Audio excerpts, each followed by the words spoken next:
Okay. All right. Good morning, everyone. This is our first ever everything but the 1 to 4. And we're going to talk about all of our contracts, some in-depth, some we'll briefly go over. But we're going to talk about the contracts that we use as realtors in our area. This is your wonderful on-site broker, Karen Clements, in case you haven't met her. And I am your compliance officer, Lorraine Bennett. So let us begin. The first one we're going to talk about is the farm and ranch contract. This is a lot more in depth than your 1 to 4 is, and I get a lot more questions on it. So I wanted to spend a good amount of time on this particular contract. Just like any other contract, you're going to go to the tax records and you're going to look at who actually owns the land. Okay. It can be, particularly in farm to ranch, it can be an LLC or a business entity of a corporation, depending on the farm. So be sure that you're looking at the tax records and making sure who owns it. If it turns out that it's an LLC or a corporation, they will have to provide their business documents to the title company to prove that that person signing has the authority to sign for the LLC or the company. Okay, this happens a lot in farm and ranch, so that's why I'm bringing it up to you, so you'll be aware. And another thing that you need to make sure is that the actual legal description matches what's on their deed. If you have the seller, you can ask them, could I see your deed? You can look in the county records and you can look at a copy of the deed. If you don't know how to do that, all you have to do is Google the county clerk's office, look at property records, and you can look for their deed. I'll help you with that if you ever want to look one up, but it's very simple to do. It is public information. I want you to notice that just like on your 1 to 4, it does say under land as described on attached exhibit. And this is often used on a farm and ranch where there's a 2-page meets and bounds describing the legal description of the property. There's no way you're going to fit it here. There's no way it would fit in special provisions. It needs to be attached. And you will find that a lot on large tracts of land. Okay. Another thing that you will notice that's different than your 1 to 4 is right here under the address. It says together with all rights, privileges, hopefully I said that right, pertaining therefore, including but not limited to water rights, claims, permits, strips and gores, easements, cooperative or associate memberships. Who knows what a strip and gore is? Okay, a strip and gore, let's start with a strip. A strip is a narrow piece of land. A lot of times when you have, say, 1,000 acres got broken into 100-acre pieces, and then that one of those 100 acres got broken into 50, 25, 25. What ends up is there is a small strip of land and unusual shapes. Instead of being a big square, you now have a flag that goes this way rather than a flag that goes that way. That is called a strip. And a gore is an odd shaped strip of land. So it goes like that. Okay, but it's all attached to that one piece of property. It's just those weird little cutouts that you see sometimes when you look at a survey. Those are called strips and gores. This particularly is important when you start looking at farmland right on a river or a creek where the water washes away. It adds back to the silt, so the land changes over time. So when the survey was done, the creek was further out or further in. So that could create a strip of land. Now the water's rolling through there, but you still own this strip of land out here. So that's what strips and gores are, and they're very important in farm and ranch. You know what it is now? Awesome. You're way ahead of the game. All right. Most of this stuff is the same on your 1 to 4 in your farm and ranch. But what I'm going to highlight for you are some of the differences, okay? When you're looking at the improvements on farm and ranch, if you will drop down to number 3, the accessories, you will notice that they're a lot different than what they are on the 1 to 4. Because on the 1 to 4, you don't usually have hunting blinds, game feeders, livestock feeders, troughs, irrigation equipment, those types of items. But on farm and ranch, you do. You have gates, you have chutes, you have other equipment that will stay, that is considered an accessory, and you can write in what the other equipments are. There are some things like a round pen that is designed to be set up, taken down, and moved.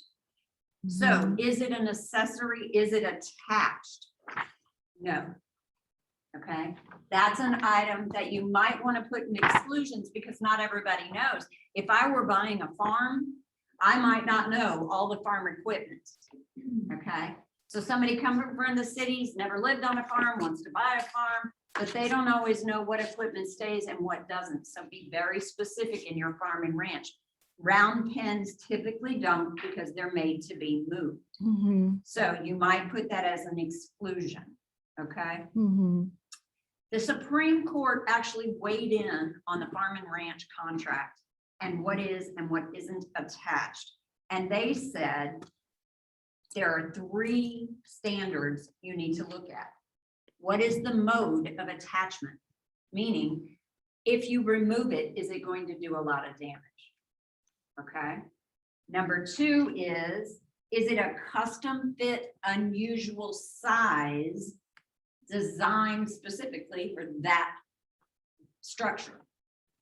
Okay. So if I take it off, will it damage? Is it really custom fit for this structure? And 3, what was the intent of the party at the time it was put in place?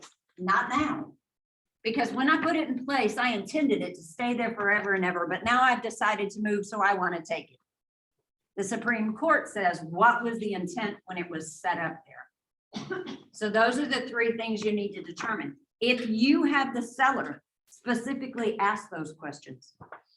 Is that removable? Will it do damage when I remove it? Did you build it to fit in that space? And did you intend for it to stay there forever and ever? Amen. And if you did, then it stays unless you exclude it. Okay. So think of those 3 things when you're looking around in the farm and ranch property and decide, how is it attached? Will it cause damage? Was it made to fit custom into a certain space? And what was the intent when it was put there? Okay. Now, anything that you want to exclude, make sure that you're putting it there. If the little red tractor's going with you, don't forget to exclude it, because tractors often stay with properties when they're farm and range. Okay.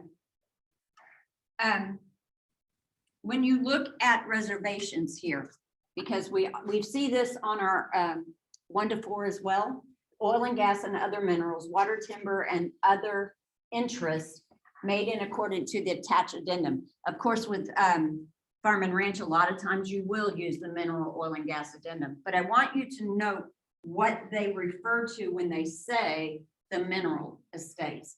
What they're referring to are these 5 items: oil, gas, salt, sulfur, and uranium. That's what the courts consider the mineral estate. What they don't include is the water, the sand, the gravel, the limestone, caliche, surface shale, lignite, iron, or building stone. A lot of properties out near LaGrange, there is a great well of limestone, which is used as building stone. That would not be a mineral that's reserved. Okay. So those things you have to know the difference of. The things they're talking about in this paragraph are oil, gas, salt, sulfur, and uranium. When you give a mineral exception, I'm sorry, addendum. Okay. There's one thing I want to say about leases. Let me scroll up so you can see this. And this is going to apply to your 1 to 4 as well. Why? Before we go to leases, can I just chime in on improvements, accessories from just hot topic and issues that come around? I want to make sure you guys, when you go for a listing appointment to list these things, you really want to go through the property very thoroughly and make sure this, because the seller might not really understand what's an improvement and accessory. So it's going to be your job to educate them, right? Because they just might not know. So paragraph B and C is something that you really want to spend a lot of time on and really spend an afternoon on that property, going it through thoroughly with the homeowner, what he's leaving, and the features and benefits of the property. And I just want to stress, when it comes to the tractors and things like that, if it's going to be conveyed, you want serial numbers for those items. You want to make sure the details, the devil is in the details. So you want to make sure you're very detailed with those items that the seller is going to convey to the buyer.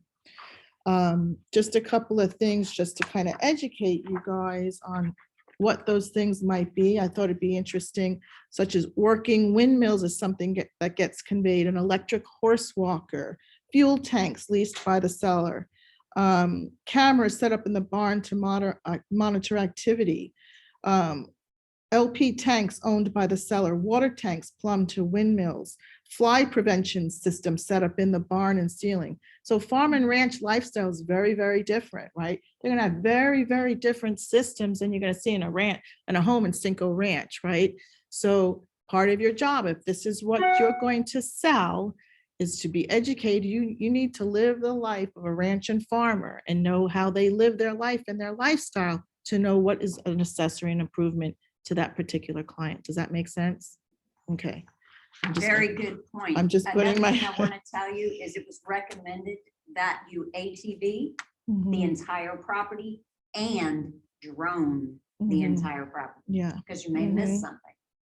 yeah, Farm and ranch, there's a lot to look at, and I'm recommending to you that you ask a lot of questions. If there's anything you see when you go in the barn and you don't know what some of these things are, ask what they are, what they're used for. yeah. Would it stay? They're gonna have stables and chutes and gun safes and those things. They're gonna have bunkers. They're gonna have troughs and feeding systems and water systems, milking systems, right?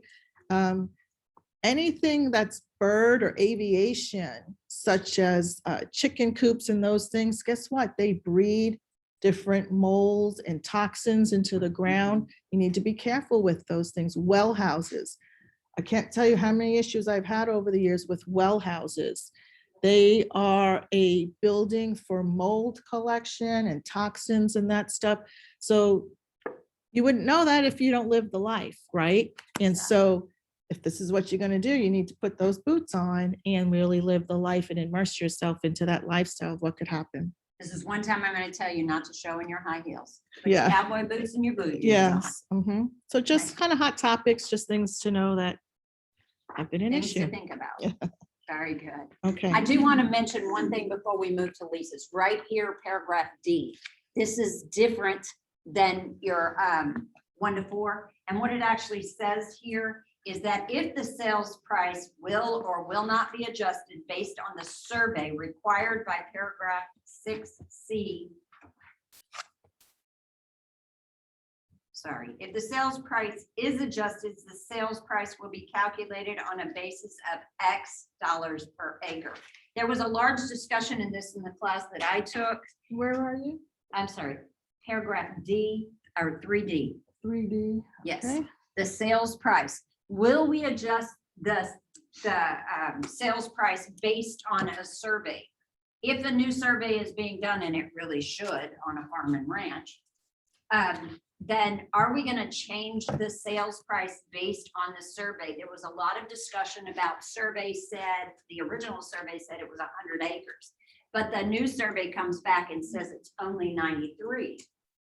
So are we going to adjust based on that survey? Decide that first. And if we are, it's going to be on land, not on the value of the home. So you will have needed to determine if the home was worth 600,000 and the property is being sold for $1 million, then you're saying the land is worth 400,000. Now you need to break down, if you say it's 100 acres, divide that into 400,000. Now you know how much per acre you're going to say here. Mhm. But you need to do the calculations based on the land if there is a residence on the property. Does that make sense? Okay, so that needs to be figured out before you get into the situation where somebody's offering you a contract. Mhm. And that You need to happens a do that lot. at the listing. Honestly, that happens a lot. A lot. Okay, sometimes they'll say they're not going to change it based on the survey. It's just going to be what it is. It may work in the seller's favor, it may work in the buyer's favor. As I was telling you, if the property abuts any water, a river, a stream, anything like that, they might have gained the property. So now that 100 acres is 120. They're getting it at the same price.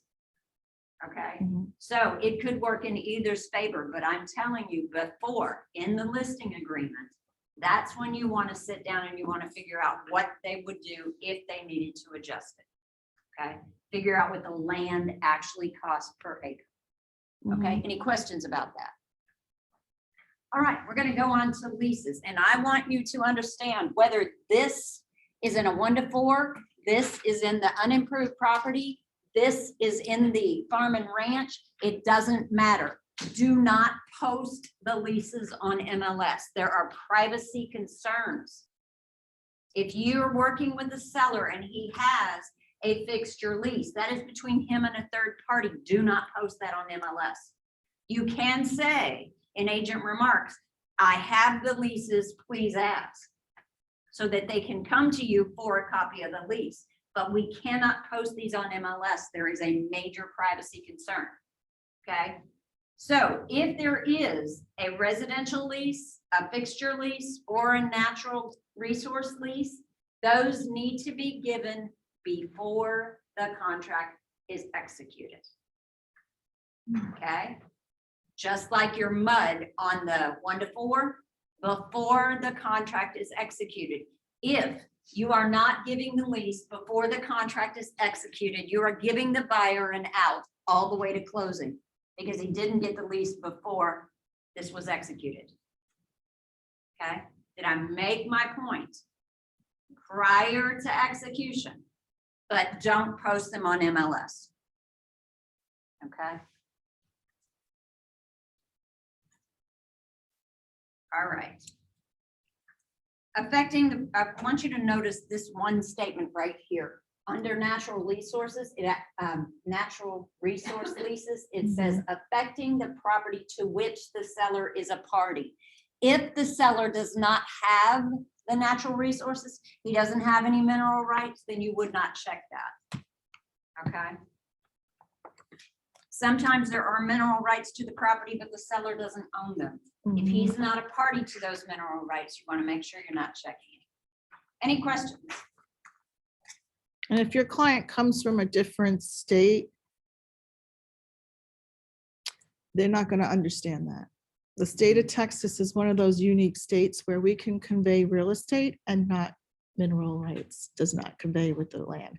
In a lot of states, all that is attached for hundreds and hundreds of years. They go down to the center of the earth and up to the sky, and the new owner would own everything. In the state of Texas, that's not the case. Okay. So There are air rights, surface rights, and subsurface rights. royalty rights, executive rights. Yes. There's a lot of different rights to land here in the state of Texas. So. And your seller, the owner should know that, but sometimes they don't.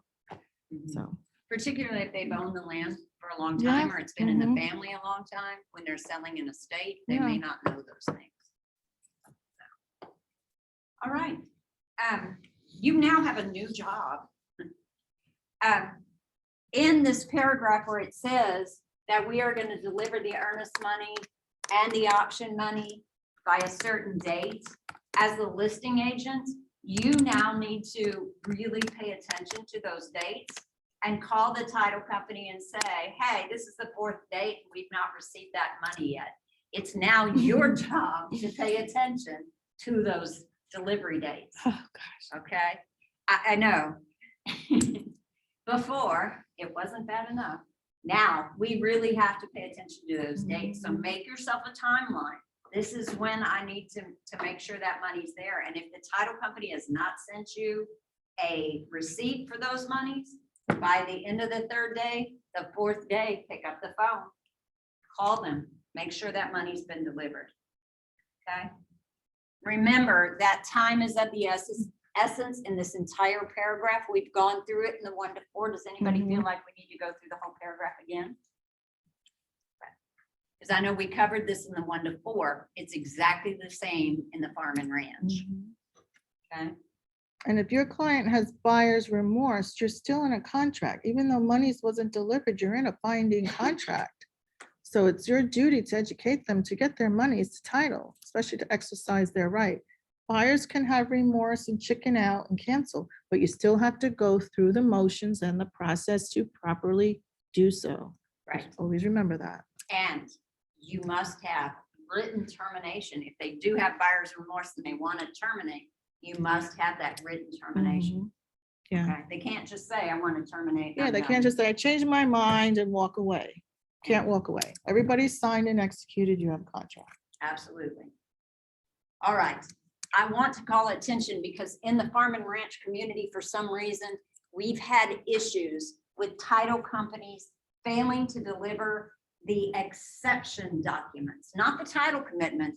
They give that, but they didn't deliver the exception documents. And understand, if they don't deliver that, the buyer has an out. Because this paragraph specifically says the title commitment and the exception documents. So make sure that when you get a copy of the title commitment, if you don't see any exception documents there, call the title company and say, where are they? Okay, that's just something you as a real estate agent need to be aware of, because they were telling horror stories about that not getting delivered. So make sure your title company is delivering those. All right. The next paragraph is about surveys, and I do have one thing I want to tell you about that. There was a situation where the original survey said there was 100 acres, and a new survey was done, and it said there were 93. And the seller said, well, your surveyor's just wrong. But understand this. It says the survey must be made by a registered professional land surveyor acceptable to the title company and the buyer's lender. In this case, that argument went to court, and the courts ruled that the seller had no right to refuse or refute that survey if it was done by a professional land surveyor, it was acceptable to the title company, and acceptable to the lender. So your seller can't argue it if those 3 conditions are met. All right. And that's always a sticking point on farm and ranch. There's a lot of lawsuits based on, it said this many acres, but now it says that many acres. Okay. So make sure that you're making it clear to your clients that the survey, when it comes back, may be different, based on title movements, land movements, water movements, those kind of things. Any questions about that? Okay. Question? Hi, Yes. I had a question. Yes. What happened if that land or that ranch has long time ago, let's say 20 years that the survey have been made? Don't you think it's better to have a new survey? The title company usually won't accept a survey that's 20 years old, particularly on farm or ranch. They would call for a new survey. All right. Yeah, it's very Okay. rare they're going to use one that, I don't know of any of them that'll use one that old. Well, let's say, I don't know, it has to be like, I heard somebody that, let's say your neighbor start like putting the fence, taking some of your land. Isn't that better to just make sure that the survey is correct? If they go and they put up a fence, you should check it against your survey and make sure it's not on your property, because that then becomes an issue. Yes. And you should also, that survey should also be checked with your title commitment and what the meets and bounds say on that particular schedule of the title commitment. Sometimes the two don't match. Don't match. And then that's a red flag that we have a problem. Absolutely. Either something, there was a problem in a recording years back or a problem in the survey. Most likely it's the survey, but it's happened where deeds have been recorded wrong. There's human error all the time. And that's why we have these things in place is to check those. Exactly. And everything goes on hold Mhm. to resolve. That's and to exactly what your cure. title commitment is for, is in Mhm. case there was an error somewhere along the way. And then we have a pause, we go on hold, we have a cure period to fix those. All right, thank you. Okay. Objections. Again, in this paragraph, it's always special uses in all of our contracts. So if there's something that they feel like they may not be allowed to do by restrictions, by the land deed, whatever it is, they would want to put that here. This right here, our courts have ruled that if it's blank, it means 0. So either put an NA there if there are no objections, or put a number of days there, because you don't want to leave that blank, okay? And I'm gonna add a real life scenario. So Awesome. hot topics, real life scenario that's ended up in court or mediation. So a buyer wants to buy this land, and right now it's being used by the current owner as just really hunting purposes. He's got blinds on there. He leases it out, does, exotic animals, those kinds of things. This buyer wants to raise Arabian horses, exotic horses. She wants to do specific things. She's going to have, corrals and jumping things, and it's going to be a full-blown Class A for exotic horses and training and those things, jockeys, very specific purpose. However, come after she closes on it, she discovers that the land constantly has water on it, constantly flooding. It's more along the lines of a swamp. Well, guess what? This land is no longer of highest and best use for her, because these horses are going to break a leg. They're going to get disease. She can't build these corrals and jumping and have people coming and all of this kind of thing. So this ends up in court because she says the homeowner should have disclosed that this land constantly floods, it's constantly water in here. That's not from a flooding event, it's because there's no drainage. It's the type of soil, it's the type of land that it is. So that's an aha, and I share that with you because if your client has a really specific use that they want to do with this land, and the current owner is using it for a totally different purpose, you can't assume that that land can be used for the same thing. And that might be an objection that you want to make sure you want to investigate. Of course, you're going to handle that, hopefully, doing your due diligence during an option period. But it's one of those things that maybe you want to add to this and just have a double layer of protection, right? Particularly in farm and ranch, again, I'm going to say, ask a lot of questions. Yeah. What is your buyer wanting to use it for? What does the seller currently use it for? Because in this case, there's another issue.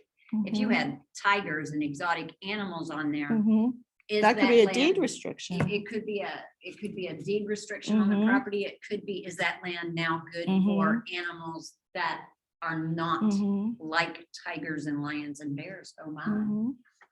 So How many animals you can have on there? yeah, There could be a restriction type for of- events. She wants to have show events and contests and those kinds of things. People are going to be coming on the land. That could be buried in their restrictions. You can't have events on here. We can't have more than 25 people on the land. You don't know that. And so that's very, very important. so you've got to ask questions and you've got to put these objections in there if they have a very specific use. And the second issue is crops.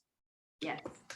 As the next best, the next highest hot topic that ends up in mediation is a buyer wants to buy it and wants to put all of these crops on there. If we ever pass legal marijuana and they want to start growing a marijuana orchard and all that, and they can't do that, guess what? That's going to end up in mediation. So just be very, very careful as to what their highest and best use of the land is going to be. And is the land going to give them their highest and best use? And in those specific examples, I would have an environmental study done, absolutely, because do I know if maybe the Arabians are going to get something from the soil that would make them sick? Do I know if people coming onto the property may get something from the exotic animals that were on there? So that would really call for me to do an environmental study of the land. Absolutely, absolutely, just to make sure. All right. Moving on. Now, the exception documents. Prior to the execution of this contract, the seller has provided the buyer with copies of the exception documents listed below and attached exhibits. In other words, you can't object to this property based on these exceptions. So what would I put in there? Because we don't have this on our 1-to-4 contract. What would I put as an exception document? Well, that could be easements. You can't object to the easement on this property because it would cause the property behind me to be landlocked. You have to leave this easement. Or it could be, you can't object based on my mineral leases. I'm not going to give them to you. So you can't object to this contract. Whatever it is, those documents must be called out here. They must be recorded with the county clerk and you must put their number there. Okay. Any questions about what can go there? Okay. Is any exception documents to things that already exist on the property that you are not going to change? And they're to be given prior to execution of the contract. Absolutely. And here's another one prior to execution. All these leases, all these documents, exception documents, can't be on MLS, but they do have to be in the buyer's hands before they execute a contract because they need to know these things. And on surface leases, again, it says prior, and it also includes not only written, but oral leases. In our 1-to-4 world, if it's not written, it didn't happen. But in the farm and ranch world, I got a neighbor next door and he's got cattle and I don't. And so I just leave this gate open so his cattle can come over here and graze my field. I get that cut. I don't have to do it. And the cattle get to go back and forth. It's an oral lease. We've made the agreement. It's informal. We didn't put it in writing and we don't care because we're neighbors and that happens in those communities all the time. I let your horses come over here. I let your goats come over here and they just freely go back and forth between the properties. Grandpa Joe did that in the 1940s. That's right. So I'm going to keep doing it because you're the grandchild of him. Okay. So in surface leases, whether they're written or oral, we want to write the things that are on the property that are leases. Like I let Joe come out once a year for 2 weeks and hunt all the dove he wants to hunt. But there is no formal lease for that. It's just, I told Joe he can do that. So I would put hunting lease on here. I would put grazing since I let my neighbor's cows come and go. I would put the cell tower that's on the back of the property that I never think about because I did that 20 years ago and it's still there and I just don't think about it. But all of those leases have to be here, surface leases. And that's what they're talking about there. I have a strawberry crop and I let the local restaurant come in and pick during strawberry season. True And life it's- things that happen. Yes, those things happen all the time. Okay. So are there any questions about the surface leases on the property? Okay, again, prior to execution, you need to let them know. I've got 100 acres here. I'm doing 100 different things. And this is what I'm doing. I'm calling them out. Okay. Now, the next section of this contract is all the title notices. And you have the same thing on your 1-to-4. There are 2 differences. The first difference is there is no HOA document on this list because I don't know of a farm that's in an HOA. And added is number 7. The Texas Agricultural Development District. Is this property in it or not? Okay. In 2012, the Texas legislature set up these wonderful agricultural districts to help different parts of the state develop ag land. And they said you have the right to set up these districts. And this is 2021 and nobody's done it yet. I checked last week, still no Texas agricultural development districts. I will guarantee you sooner or later somebody will, and I'll let you know. But right now there aren't any. So the answer would be no. You can Google anytime Texas Agricultural Development District and look and see if they've created one. Mhm. I do it about once a month because I keep expecting one, but I Mhm. haven't seen one yet. And what that would be is one or more very, very large property owners form a district, like the King Ranch people and somebody else. Cinco Ranch landowners would have done an ag district, so. Yeah. It's It's in order to large. develop their area. Yeah, it's very large ranch owners getting together to form a district. Okay, so you might just make a note, at this time, there are none. I'm gonna Google it once a month just to see if Yeah, there I are. have it marked on mine too, it's not. So. Okay. Under number 7, property conditions, the buyer should determine the availability of utilities to this property suitable to satisfy the buyer's needs. If I have special uses for this property, I want to make sure that I'm going to have access.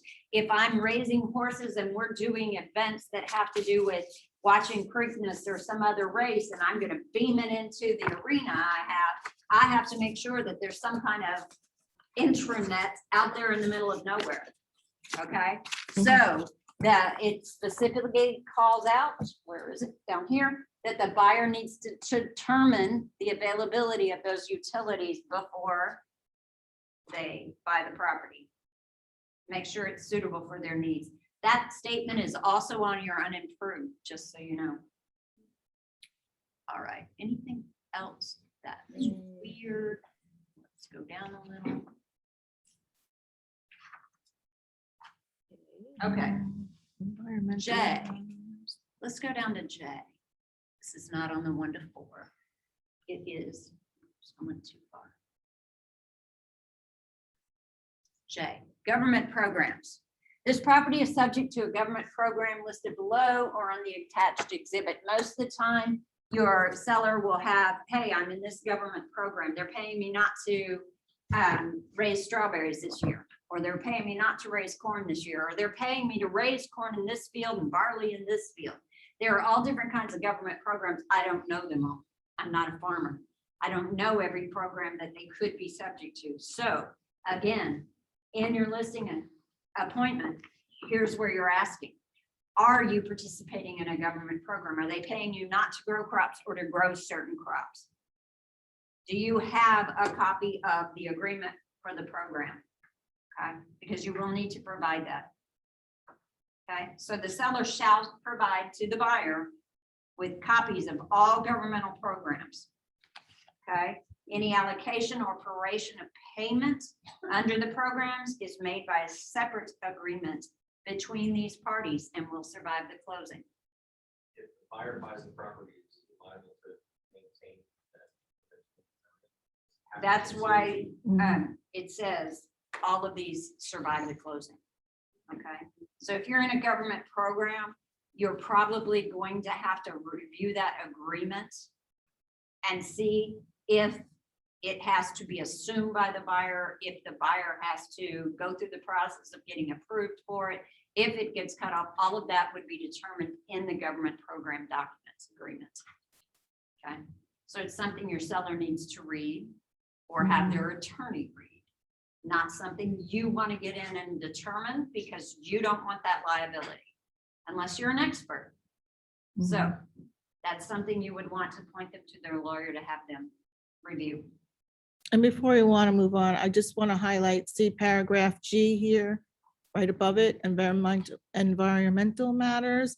This is specifically talks about the presence of wetlands, toxic substances, endangered species, and habitat.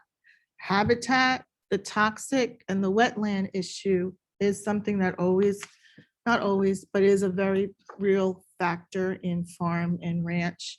And so I just have a note in here from one of the courses I took, that wetlands actually can be moved. And one period in time, this area is a wetland, and then they actually move. Water moves, water's fluid. And so that's why you want to do your soil samples. And then visual soil samples, core samples are going to be very important for you guys to perform. And endangered species I have in here when you have a lot of wooded acreage and land, there might be some spotted owl or some endangered species that's protected in that, and you might not be able to clear land. Yes. So just some highlights, real life fact. You say to yourself, well, what could that be? Those are some instances for you to be aware of.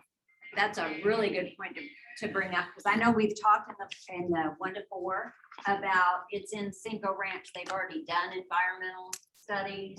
It might not be as important. It might be to your buyer, but it might not be. But on farm and ranch, it's always important. And I highly recommend you do environmental studies. Yes. Who pays for that? Is that negotiable or is there? That's something, it's telling the buyer to be aware of that. So that's going to be something you're going to perform during your option period. And I also advise your option periods for this type of product is very different than your 1 to 4. I would do very long option periods on here. I would not do 3 to 5 or 7 day on a farm and ranch. I want 10 to 15 day option periods, depending if I'm getting soil samples done. Those don't take 24 hours. Those could take 2 or 3 days for a lab to come back on those. And then there's an issue, you need to have a second opinion go out, right? And so, you know, you have an issue with an endangered species. Well, you need to get the conservatory out there. You need to get people out there to look. So it's not a quick process. In some of these cases, when you're doing environmental studies, it will involve OSHA. It will Yes, it's gonna the involve government entities that many come out and different oversee entities. that. Mhm. And they do not move on your time. No. They're slow. Yeah, So. there's island time and then there's the farmer's time. Yes. So, you know. All right, I do want to mention the paragraph on seller's disclosure. It's actually built into here. And it specifically says that the seller, unless otherwise disclosed in this contract, has no knowledge of flooding on the property, any litigation, condemnation, special assessments, environmental hazards. Particularly pay attention to any dump sites, landfills, underground tanks or containers previous located on the property. I hate to tell you this, but great grandpa dug a hole, pushed all the trash in and set it on They had fire. burn sites. It's still on the site. He had a gas tank buried so he could just hook up to it and fill his tractor and go. All of those things are still on the property. I guarantee you, nobody went and pulled them all out. Okay, so pay attention to that. If it says he has no knowledge of it, he might have to attach something that says, yes, I do. Grandpa used to burn trash in the back 40. Okay. Any wetlands is defined by federal or state law, and any threatened or endangered species. I have a friend who lives near Madisonville. She has a piece of property there. It's been in the family for years. They decided they wanted to build a hunting cabin on it and found out they couldn't because there's a tiny little frog living in their pond and it's an endangered species. So they know there is an endangered species there. They can't sell that property. So you could just razz it with a big old dump truck or what am I thinking? Bulldozer. Plow, bulldozer. You can't do that because it is the habitat of an endangered animal. So if the we're 1 seller hour. knows some of these things, Yeah. then he's going to disclose it somewhere else. He might attach an addendum to this contract that discloses all these things. If there is a residential structure on the house, even though there's a paragraph here for seller's disclosure, he's going to need a separate seller's disclosure, okay, for the residence. Understand that. Even though it's in here, he might need a second one, okay? If there is no residence on that property that he's selling because he's reserving that acre his house is on and he's just selling all the farm, then he wouldn't give you one. Okay, so farm and ranch can be a little different. We're 1 hour in, just so you know. So Thank you. All right. Okay. I want to mention one other thing that I don't ever want to hear you do. Ever. Trust me, you don't want the liability. On page 6, 13B, rollback taxes. All right. This has to do with the change in land use. For 100 years, it's been ag. I'm buying it, but I'm not going to do ag. There will be additional taxes to that buyer who is not using it the same way it was used before. It is not your job to calculate what those taxes will be and how much he'll owe and how many years back it will go. Refer him to a tax attorney. Or better yet, refer him to the ag guy in the county who can tell him exactly how they will treat that in the county. Mhm. Okay, don't do it. Trust me. And that category consists of grazing crops, cash crops, grapes, pecans, fruit, tomatoes, hay, timber, lumber, and wildlife. All of those things. Okay, moving on. All right. The only other thing that you might want to know is on federal taxes. That's another thing we don't want to get into. But I want to tell you that foreign buyers of ag land in Texas must file a form within 90 days with the Ag Foreign Investment Disclosure Act of 1978. The penalty for not filing that piece of paper is 25% of what the tax would have been on top of the tax. Okay, so if you have a foreign buyer who is buying ag land, then you need to let them know they need to talk to the county about the Ag Foreign Investment Disclosure Act of 1978. I don't know the form. I'm not gonna help them fill it out, Nope. out of our purview, but we need to tell them because they could be penalized if they don't fill it out. Okay? I was told to remind you of one thing on this before we go to the unimproved. Do you see this right here?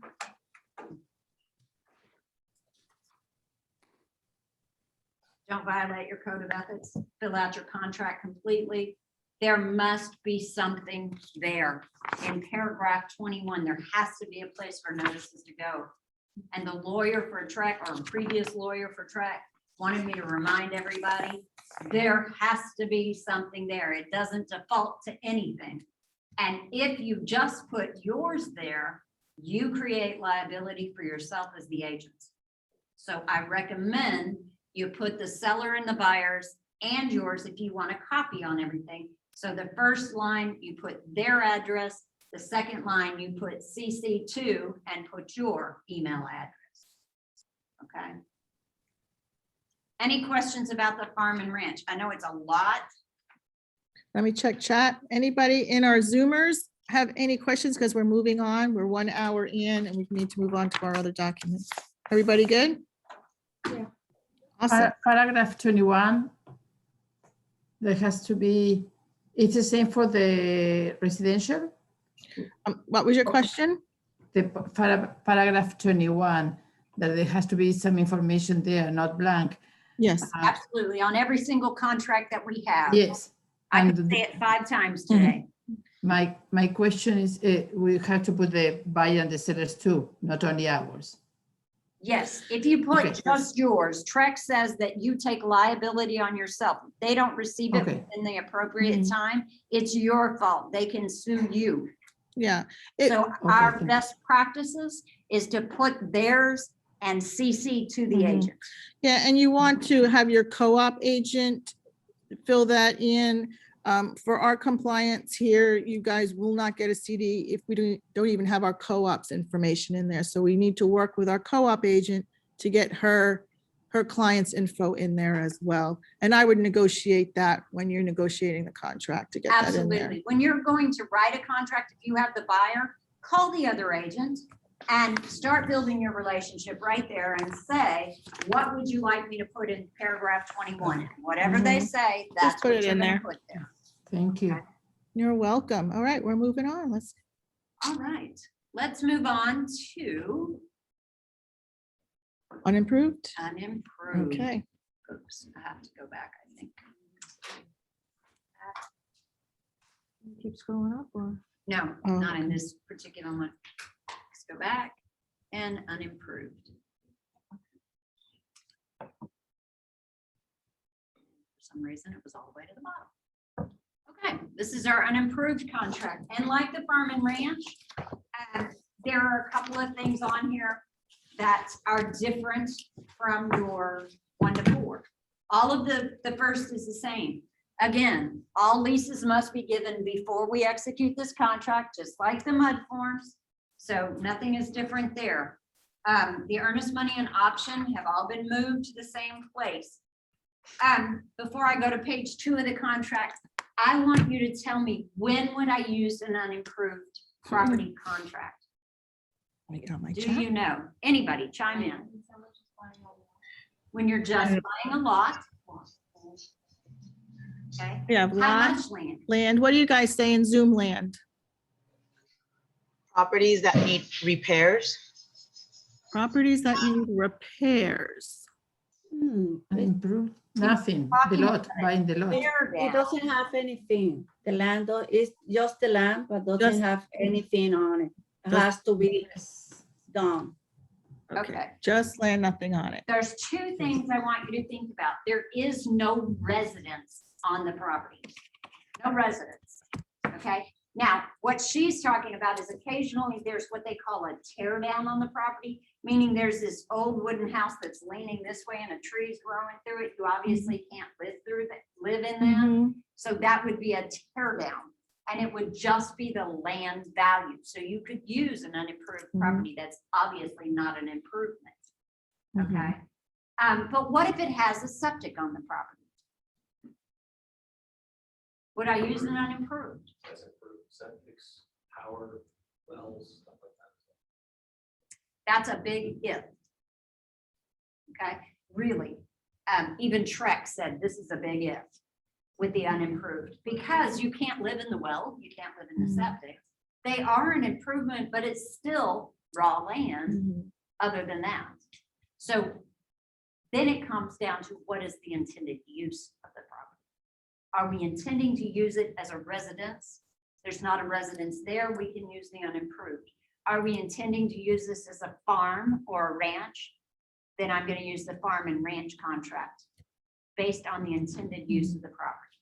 Okay? My So those are advice, yeah. Multiple questions you have Right. to ask before you use this form. And my advice to you is our contracts are created to address all the particulars of a certain product, right? So our farm and ranch, it has everything in there that's you're going to be needing for the farm and ranch. It addresses those corrals, it addresses those outbuildings. This contract would not. So if you have all those on there, and that's a concern, and there's value in there for your client, then you're going to want to use the other document, right? Our documents are created specifically to address important issues in purchasing that particular product. So use the contract that's intended and has all the paragraphs in there that are going to protect your client. Does that make sense? Okay.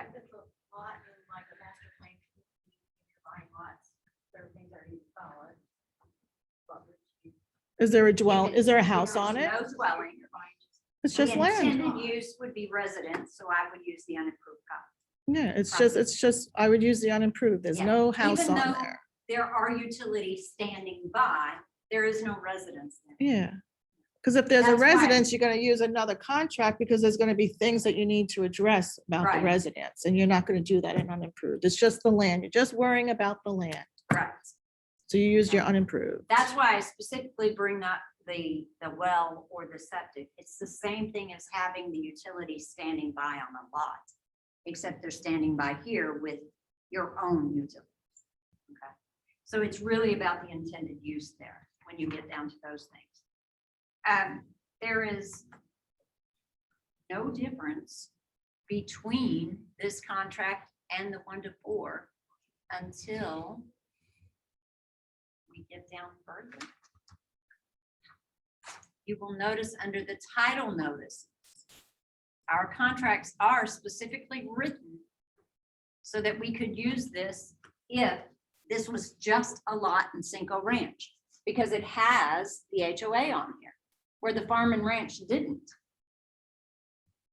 Okay, but you could also use it for 20 acres in the middle of nowhere that is not in an HOA, because when you turn the page and you look at the next thing, you see that it also has the Texas Agricultural Development District.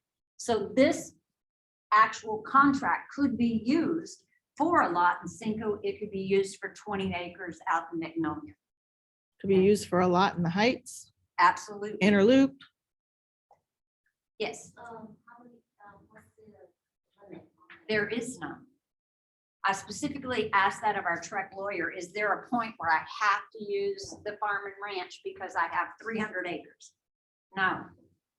If I'm not going to use that 300 acres as a farm and ranch, I'm just going to build me a castle right in the middle of it. It's Mhm, still a yeah. residential property. Just look at the type of land and what's on there. Yes, A lot in the Heights is very different than a farm and ranch lottage. I mean, absolutely. So then it comes down to what is our intended use. and if you don't understand that difference, then you need to study up and not do this. That's part of your education, is to understand that there's a difference. All right. So I'm going to go to this paragraph, and I could do this on every single Special contract. provisions. This paragraph right here. I want you to remember something. There is one thing you can write. You can write facts pertaining to this contract.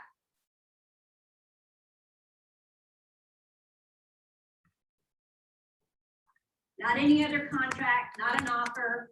I don't ever want to see this offer expires at 5 p.m. because that is not about the contract. It is about the offer. It does not belong in this document. So the only thing you as a realtor can write are facts pertaining to this contract. Understand, your buyer or seller can write anything they want because they are a party to the contract. But when it comes to compliance, what's going to happen is I'm going to send you back an email that says, who wrote this? So if your client wrote it, have them send you an email saying, this is what I want you to put in there. I am the queen of the world. And you will bow to me. Fine, cut and paste it into your contract, but don't ever type it yourself. Cut and paste it from their email, upload their email to command. Because you get in a lot of trouble. You end up in a courtroom because you wrote a right. Mhm. A remedy. And we're going to stop right there on the first two. Big no up here. What is a right? If this happens, then this happens. Okay? When you wrote the right, you wrote law. Mhm. That's a misdemeanor.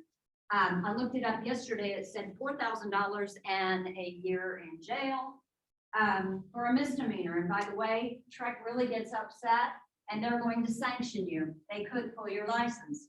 But then when you wrote the then, you committed a felony. And Trek is very upset and most likely will pull your license, definitely will sanction you, but you could be subject to $10,000 per event, meaning if and then 20,000 right there, and up to 10 years in jail. Do you really want to write law? Okay. If you really still want to write law, go get a law degree. Mhm. Okay? Because realtors do not write law. No rights, no remedy, no validity. This contract is valid until 2 p.m. Says who and what's the remedy if it is? Okay? No validity. No obligations. The seller is obligated to bow down and call me God. Again, says who? all right? I'm not a lawyer. I don't get to say those things. And no defaults. I hear agents say this all the time. Oh, you're in default because you didn't do da da da da da. Guess who gets to decide who's in default and who's not? Only an The attorney. judge. Thank you. Attorneys and judges. Uh-huh. Lawyers can say that all day long. I Mhm. don't have a law degree. I can't. And it's based on their interpretation and representing their client. Absolutely. And this lawyer's interpretation and that lawyer's interpretation are totally different. And that's why you have a prosecutor and a defender and they go before the judge. But we don't. So you've been warned. Mhm. Trek just says, you know what?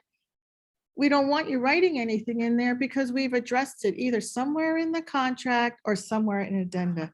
And I can absolutely promise you 99% of the time, what your client is wanting or their concerns are already addressed somewhere in the contract and the addenda. That is If one of you the don't know reasons we where do it is, this. you call us and we'll point you to where it is so that you can re-explain, re-verify and reconfirm. And I can tell you 90% of the time why your client is wanting you to write something there is because they didn't read the contract. You didn't read the contract to them and you've emailed it to them and let them go on their own willy-nilly way to read it. That is not your job. You're not doing your job. It's malpractice. You need to review these contracts with your client. Every single paragraph, every single topic that's of concern to them. You should be explaining and reading that to them. And when you do that, I could promise you, your special provisions will never come on. Does that make sense? This is one of the reasons that Karen, myself, or Lloyd are doing contract classes every month. We are reviewing these, reading them to you, pointing out different things so that when your client says, well, I want you to write in there that if it doesn't appraise, this is going to happen. You can say, oh, wait, We we have have an that. appraisal Mhm. addendum for that. Yes, don't Okay. worry. This is where you're covered. Right, where they say, oh, I want to do a walkthrough, put that in here. I want to do a walkthrough 24 hours. Don't You could say, worry. wait, We got one. We in got this you. paragraph right here, it says Mhm. that you can go at reasonable times and that it's an inspection. Courts have ruled that walkthroughs are inspections. That's all you're doing is making sure all the repairs were done. So there is a paragraph in your contract or there's an addendum for just about Everything. Okay, so we don't need to use that. And Okay. now, let's see, what else? Where are we going, Maestro? Everything else in here is just like your 1 to 4. Your paragraphs are exactly the same. And just like in the 1 to 4, paragraph 15, 16, and 17, if your buyer thinks any of those apply, now is the time to say, I have great real estate lawyers. Here's 3. You might want to talk to them because we don't talk about default, mediation, lawyers' fees. That's for the lawyers to talk about. Mhm. Okay. I'm going to reiterate my favorite paragraph when we're not talking about special provisions. Here's paragraph 21. And again, we put something there. There must be something there. You would be amazed how many contracts I get with that blank. I think you have PTSD with paragraph 21. Too. And I've become very OCD about it. I know. Because every day I see contracts that have nothing there. How do you fulfill that provision if you did not complete the contract? And do you know, under the Texas Real Estate Licensing Act and under your Code of Ethics, you are required to complete the contract. Go read your documents. All right. Any questions about our unimproved property contract? Let me check our chat. I call it the hybrid. It's halfway between your 1 to 4 and it's halfway between your farm and ranch, and it has provisions from both. How are you doing, Zoomers? How are my Zoomers? I got any questions? I don't see anything in chat. You all ready to move on? Yes, we are. Good. Oh, very good. Awesome. Okay, I am going to jump out of contracts for a second and I'm going to go to a couple of addenda that really pertain to, So which one you going? Because the next one I have up is our residential condo. So which one do you want to go to? I want to go to the addendum for reservation of oil and gas Okay, and other minerals. Isn't it? Yes. So earlier when we were on the farm and ranch, hold Um, on. I gotta get our Zoomers okay. on there. we talked about the oil and gas addendum, so I want to show it to you. As soon as we get it up, we'll move on with it. You have a question? So I'm looking at all the contracts on the farm, all the forms, I don't see that like,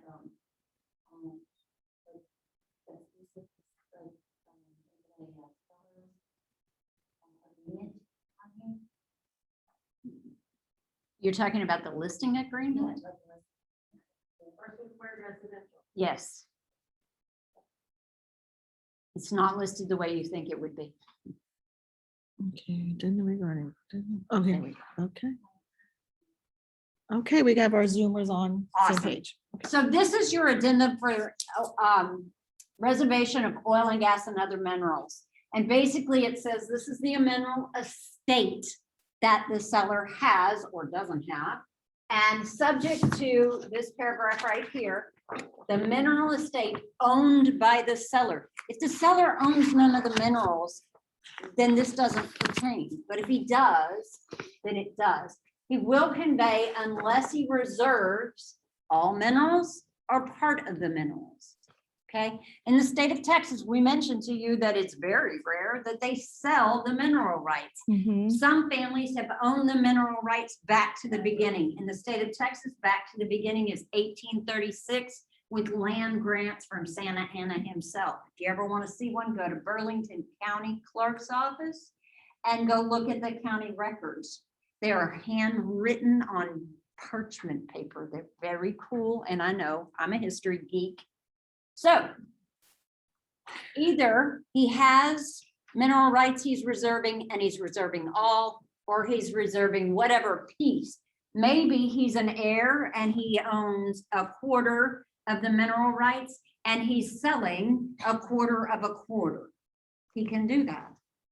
So mineral rights get very, very complicated and you need a landman that is a title abstractor Mhm. who specifically works on large blocks of land. Mhm. You need a landman to determine if there are mineral rights, how much that seller owns, and if he has the right to give away what he's saying he's giving away.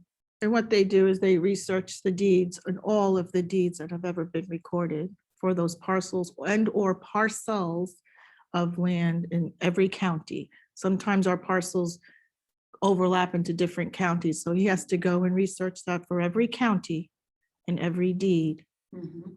and find who's the owner. You found that often in Old Katy, when it's part of it's in Waller, part of it's in Harris. Mhm. And when they did those deeds, maybe we sold some mineral rights over here, but not over here. So you had to look in both counties. Mhm. So you would need a professional landman in order to do those kind of searches. All right. typically the only time you can use this is it's on the property or farm and ranch out in the country. The subdivision, Right, that's what we're Typically, you covering. don't Mhm. own any mineral rights in a subdivision. Mhm. The developer or the builder might, but you don't. And it could be the rancher here in Cinco Ranch who kept all of those Mhm. mineral rights when he sold it to the developer. So the seller does or does not retain an implied right of ingress and egress for the property. If he retained mineral rights, he might also retain an easement to come on and off the property, in which case he would check yes for this. If And that he's is, given, yeah, that's the most common one, by the Yes. way. When we have problems and issues, this will be the most common one is easements and Absolutely. rights of way. right, because once they've sold the property and then you drive on it one day and they're like, Mhm. wait, you can't come on here. But you retain that easement so that you can. And so that the trucks can get back to the oil well in the back of the property and do their Mhm. thing. So he probably will retain if he's retained mineral rights. If the seller does not reserve all of the seller's interest within 7 days after the effective date, he will provide the buyer with the contact information for any existing mineral leases known to the seller. If the seller knows he has mineral leases, he usually doesn't release them. So that doesn't happen that often, but if it was, he would get those things. In this case, I always recommend, if you're going to give away mineral rights, if you're going to try and get the mineral rights, consult an attorney that knows about mineral rights in the state of Texas. It's very, very complicated. And it's not something that you or I want to spend our time learning all about. Okay. Any questions about the oil and gas addendum? Okay. The other addendum that I mentioned on both the unimproved and the farm and ranch, sorry, little brain hesitation, was the new addendum for fixture leases. Hold on, I'm sure I got it up. Okay, we're up for the Awesome. Zoomers, okay? Okay, so the fixtures on this property could be solar panels, propane tanks, water softeners, security systems, or anything else. Understand that this form was set up with the intent that you could check all four if they have all four and use one form. You do not need 4 different forms if they have all 4 things. Oh, God, no. Some people were saying that they needed a form for each one. No, just one form, and the buyer shall assume or the seller shall sign the leased fixture at closing except for the following. So let's say he has all 4, but he doesn't want the security system. So you could exclude that right here. Okay, he's going to assume the leases of the solar panels, the water softener, and the propane tank, but he doesn't want your security system. He already knows he has a better one. So here is where I would put security system. And then the buyer shall pay the first blank of any cost necessary to assume, receive an assignment of the lease, and the seller shall pay the remainder. A lot of times when you have this lease, well, every time you have this lease, you're dealing with a third party. I have solar panels and their lease. So I have an agreement with the solar panel company, and that agreement needs to be conveyed over to the buyer for execution. Remember, we're going to give him the leases beforehand so we can look at that. We need to know if it's assumable, or if when I sell the property, it automatically ends and they come and yank those out. Okay, that needs to be known. So you need to review those leases again at your listing appointment. Ask this question. If you have a fixture lease, can I see the lease? Let's discuss how this is going to be handled. Are you going to try and get the buyer to assume it? Are you going to take it out beforehand? Will it cause damage when you remove it? If so, and you're not going to ask the buyer to assume it, we want to do it now and repair the damage, because guess what? The leaseor will not repair the damage. If you didn't go through the trouble of finding out now about this lease, and the leaseor finds out you sold the property and says, nope, we didn't run a credit check, we are not leasing this to you, we're getting our stuff. They have the right to come take those solar panels, and they do not have the liability of fixing that roof. Understand that these have gone to court repeatedly, and the lessor is not responsible for the damage. So now the buyer is going to go sue the seller. The other issue you always want to make sure is money, money, money, money. So for instance, real life scenario, a seller spends $25,000 on solar panels. He puts a $10,000 deposit. It never gets recorded anywhere. The buyer takes over the lease, and at the end, the solar company says, oh, well, you owe us $10,000. We never got the deposit. Who's on the hook for the $10,000 deposit? So if there's deposits, payments made, in addition to this lease fixture that you're looking at, you want to look at the money. Has things been marked paid? What is owed? And make sure there's a track record of all of that. You don't want to inherit any other extra debt that's not been accounted for. Does that Now, make sense? hopefully your title company caught that lien, but if it was never recorded, the title company is not going to catch that. No. because it's not in the county records. And they're only gonna chase down the county records. That's what the abstractor does, is go through the records and find all those liens. So if that lien was never recorded, you might have an issue later. Yeah, so for big ticket items, Check source the the money. money, source the money and check for money verifications. always. All right. What's the next one? So prior to closing, the seller will or will not remove, and the buyer does not, if the buyer doesn't assume this lease, and it specifically says the seller will repair any damage caused by that removal. Okay? Then delivery, the buyer has received a copy. Again, before we executed the contract, we gave them a copy of that lease so that we can check number one, because we never want to check two. If we check two, then the buyer has an additional option to get out of the contract because he didn't receive those leases. All right, so make sure we're giving them before we execute. Any questions on the fixture lease addenda? Let me check chat. No questions, okay. Awesome. Where are we going next? We are going back to Condo? contracts.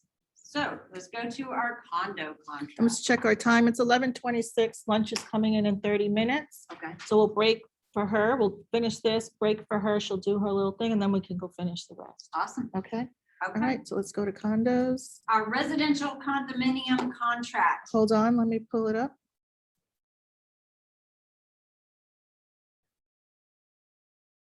I'm at new home.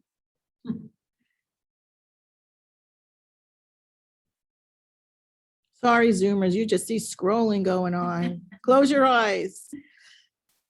Residential condominium, here we Here go. Okay, All we're ready right. to go.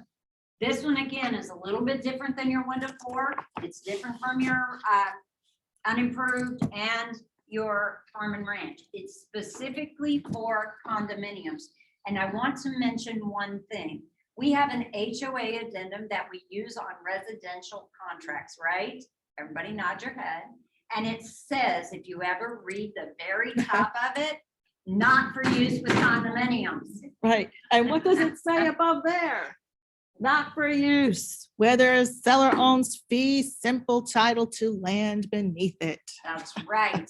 So that's the difference between a townhome and condominium. When I buy a townhome, I buy the land underneath me. When I buy a condo, I don't. I buy an interest in the common land. Okay? So that gets really confusing when you're looking on MLS. Is this a condo? Is this a townhome? Simplest answer I can give you. Call the association. Hey, are you a townhome or are you a condo? Is land sold with this property? Okay, yes, you have a question? And the tax record might be wrong too, so you better make sure before you put a contract. Absolutely. I don't know how many times the record says TH for a townhome and it's a condo. It's like, wait a minute, which is it? So always call the association and verify if there's any question, okay? Most homeowners know whether they have a condo or a townhome, and they can tell you. So when you go on your listing appointment, ask specifically, is this a condo? Well, yeah, if or you're is it taking a townhome? listing on one of these, you better not make a mistake. It's your job to make sure you list it properly. And if you don't, please see us. Yes, please come see Karen and say, I really don't know which it is. Yes, And she will help you to distinguish. make sure you list it properly. All right, so Ooh. same thing, our parties, we're gonna check that in the tax records, hopefully get the legal name of the people involved. Then we're gonna say what unit it is, in what building. Instead of lot, block, section, we have units and buildings in condominium projects. And then we, of course, have street addresses in the city of and the county. So none of that has changed until you get to right here, common element. Back it up, back it up. Hold on, Anyway, specifically assigned to this unit in the other manner. I'm gonna ask you to Parking. pause my Zoomer. Oh. Hold on, Zoomers.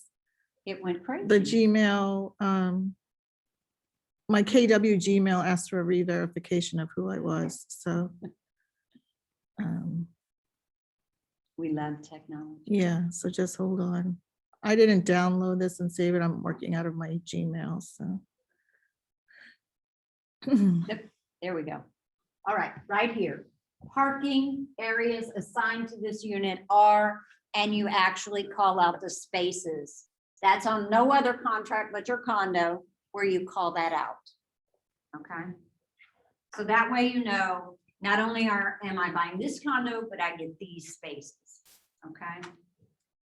Your improvements and your accessories are very much like any other of our contracts, but there is a B here that says the declarations, bylaws, and any rules of the association are called the documents. And then the buyer has received the documents. When should the buyer have received these documents?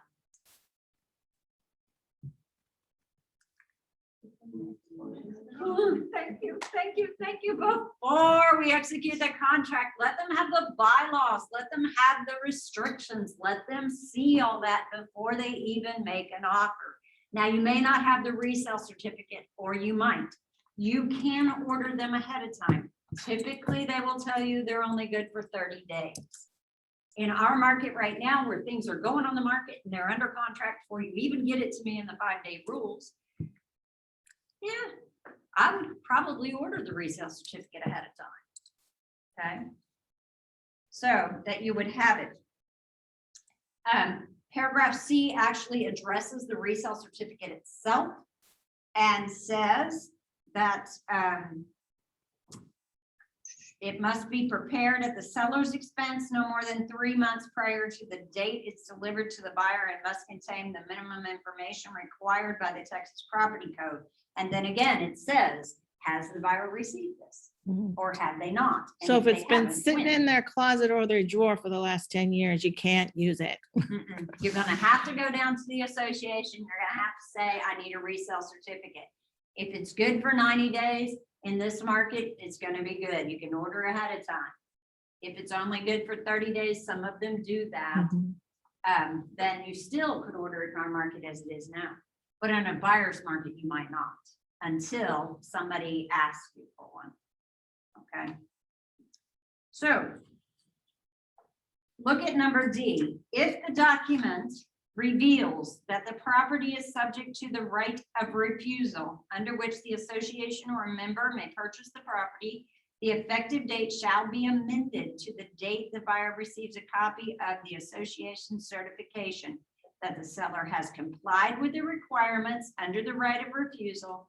All persons who can execute that right have not exercised it or have waived the right Buy the property. to buy the property. Okay, so in some condominium associations, the condominium association wants to investigate you, the buyer, before they will allow you to buy into the condo. So they have the first right of refusal. If they don't like you, if they think you're a hard rocker and you're going to be beating your drums at 3 o'clock in the morning, they have the right to tell you, no, you can't buy into this community. So they would have the first right of refusal. Okay. The other instance I'll tell you that may come up is in a very, very, very old complex where they are, the buildings are really old. And when the tenants are out or done or a certain section is vacated, they're going to tear it down and redo and remodel. And so they want the first right of refusal because they don't want another tenant coming, another owner coming in, and they have to wait. So there may be instances in very, very old complex. You'll see brand new ones and really old ones. What's going on is they're waiting to vacate some of those if they can't buy out people, and they're going to go ahead and redo those units. Yes, Karen. If you have a listing that's a condo and you get an offer, how do you know who to send it to find out if there is a first right of refusal? And when do you send that? Is that the okay to go forward? When you call the HOA. I would have called the HOA at the time of my listing appointment to find out if they have first right of refusal, and if they don't, who would, if And anyone. if they do, then we've got to send the offers to them first. Yeah, If they make do, it. Then I ask them, do you need to see that offer as soon as we receive it? And if that's their policy, or if they tell me, well, it needs to be sent to this person, then I would make a note, that's the person we need to Yeah. send it Oh. to. Pre-approval letter and everything else you got. Absolutely. And what is going to be their process of review? That's a good question to ask as well. What is it? What is your process? How long does it take? Mhm. You know, how do we need to plan for this? Because when they do finally come back and say, okay, you're a good person, we're gonna let you live here. Mhm. All right, we've waived our right. Now we need to amend the contract date. You do that, of course, with an amendment. Okay. Just And amend. typically, if there's a board, the name for that is the co-op board. Mhm. So you're going to amend the effective date to the date that they approve the buyer. Okay. All right, sales price and lease on the next page are going to be just the same as the ones we've already talked about. Same with the earnest money. We're going to deliver that on time. And our termination policy is no different here. I want to make one note that the title policy, when it says the escrow officer, it is not talking about, I'm sorry, the escrow agent. It is not talking about the officer who's going to process all this paperwork for you. It and get doesn't you mean to a human. close. It is not a human being. It is not the employee of the title company. Think of it this way. If you put Diana Homolka here, I'm going to ask you, are you depositing the money into her personal account? Because that's what this contract says. Okay, the check is going to Stewart Title. It is not going to their employees. So quit putting the employees here. You may put the title company / your preferred officer. But if the title company name is not there, I will kick back your contract every time. Yeah, just don't put it in there. And how do you address it in real life? Simply, if you are the listing agent, you're simply going to give an email instructions to the buyer's agent. It's Stewart Title. But when you go ahead and send your documents, address it to care of Diane Homolka, whoever the case may be. Okay. If you're a buyer's agent, Mr. Listing Agent, who do you prefer? Stewart Title, great. What escrow officer do you prefer? And just have it in your notes, and it's part of your duty when you submit all documents into title. You just send it to that person's email. I'm a big fan of picking up the phone and talking to the other agent Yes. before you even write the offer. Oh, I know. We want to do everything by text, Mhm. but build a relationship with these other agents. Mhm. Build a relationship. Your contracts will go so much smoother. Your transactions will be with less bumps. Absolutely, yeah. If they already feel friendly toward you, they're not likely to get snippy later. Just human nature. Build relationships. And that's part of our win-win, right? That's Absolutely. part of our Keller Williams win-win. Absolutely. You wanna That is how gain- we create the win-win. Because it's not about me, it's not about you, it's what's best for our clients. So let's get on the same page. All right, Okay, where are we going next? let's see if anything else is different here. Objections, Yes. Where are we? page 3. I'm sorry, page 3. I skipped it. There we go. Okay. On objections, what objection might you have on a condo? Condo.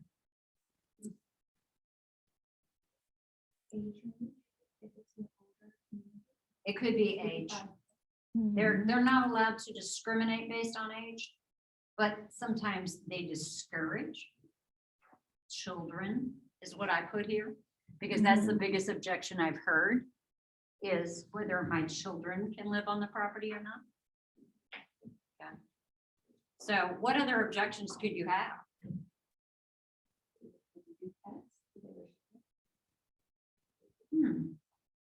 I don't know. They They might restrict size and breeds. They of breed, dogs. they'll do breeds and the size only Yeah. for, and that's only because, guys, it's insurance. They Yes. can't get insurance. You can't get renters insurance.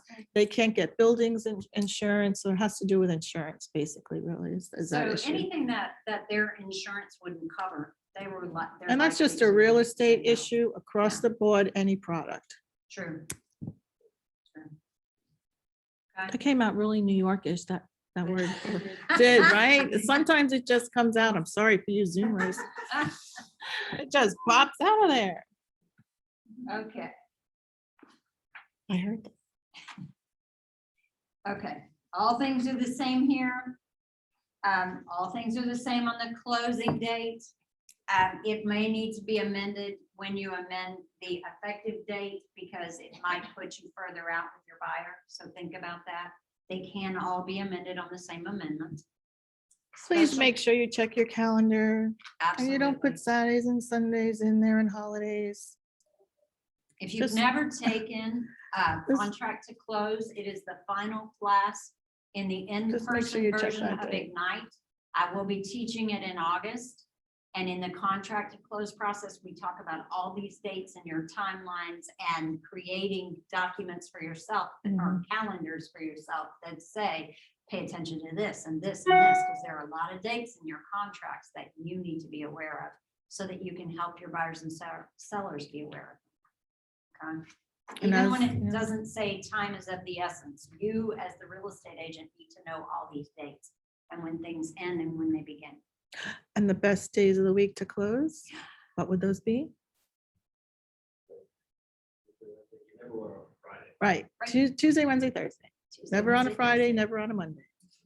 And Tuesdays, if there's a holiday in that month. Kick it to the Wednesday. Okay. Paragraph 21 again. My favorite paragraph. Dun, dun, dun. We should, Y'all we should, thought it at was this point, we dreaded should give out a special provisions. prize. But lately, it's paragraph 21. Put something there. Okay? Let's see. That's really the only differences in this contract between the others. So any questions about the condominium contract? Let me check our chat. Anybody in Zoom land have a question? Ooh, we're not gonna do a poll. How are you guys doing in Zoom land? You're all really quiet. Following, We're going good. following the rain. Yeah, you're doing good. Yes. My biggest thing is on all of these contracts, even if you don't use them very often, have conversations with your sellers at the listing appointment. Ask questions. Read the contract before you go to take the listing so that you remember, oh, I need to ask them about this or that, depending on which contract you're reading, which kind of property we're talking about. I get laughed at all the time because I kept a stack of contracts on the back of my toilet for years. And then I didn't take my phone in the restroom. I read these. So. I think that's TMI. Just put them somewhere where you know you're gonna have to sit and read and not be distracted, so that you can read them over and over and over. And remember, if you're gonna do a lot of farm and ranch, read that contract a lot. If you're gonna do a lot of lots with nothing on them, read the unimproved property. Yeah. If you're gonna be working in Midtown or Uptown, read this condo contract. There's a lot of condos there. You're gonna need to know this inside, outside, and upside down. Okay? And then the takeaway is if you're the listing agent on any one of these products is, this should be a wake-up call. There's a lot of legwork in the beginning to get the property up and ready for listing. So just make sure you get all that legwork and research done. These aren't things that can be listed on the fly in a hurry. There's a little bit of research and work that needs to go into prep it to Yes, get ready for the open market to sell. absolutely. And then your transaction will go a whole lot smoother. Everybody will be happier. You will get a win-win and you'll get forever funds. So what do you plan on doing? Okay, so what do we have? What are we up The only to? two we have left are the new home contract and the incomplete and the complete. Okay, so these we are could probably totally start the different new things. home contract, maybe get first couple, let me just check if lunch is here. Okay, Lunch is, oh, great. So you know what? Great. this pause now. We're gonna pause here. So Zoomers, you guys can take, say a 10-minute break. We're gonna get lunch going. We're gonna do, is 10 minutes okay? Yeah, because Yeah, it's go get your lunch. 11:43. So Zoomers, we're gonna come back at 11:55. So if you guys want to take a break, check your emails and all those things. Let me just check, see if there's anything in chat. I'll go ahead and put a timer up and we'll see you guys back in 10 minutes. For those that are here, let me just check on lunch. And let me get Amy up and make sure, let me see if Amy is on. She was going to be on our Awesome. She's on the Zoom. Zoom if she got on. She wanted to talk for a minute. Yeah, let me just. let me get with her and Text her, see, yeah. see.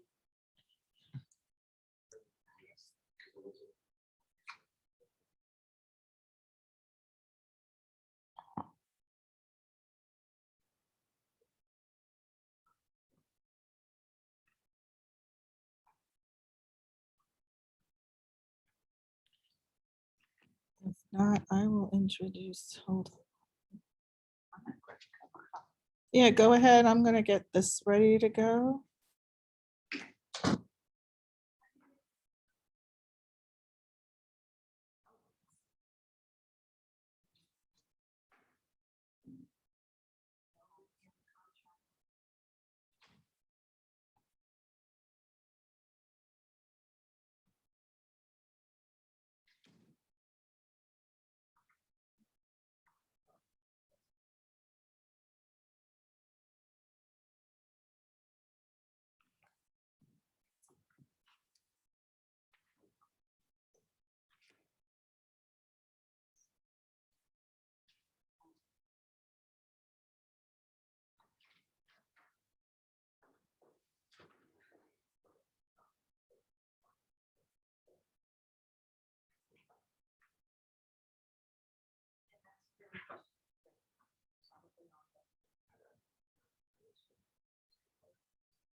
Where you downloading?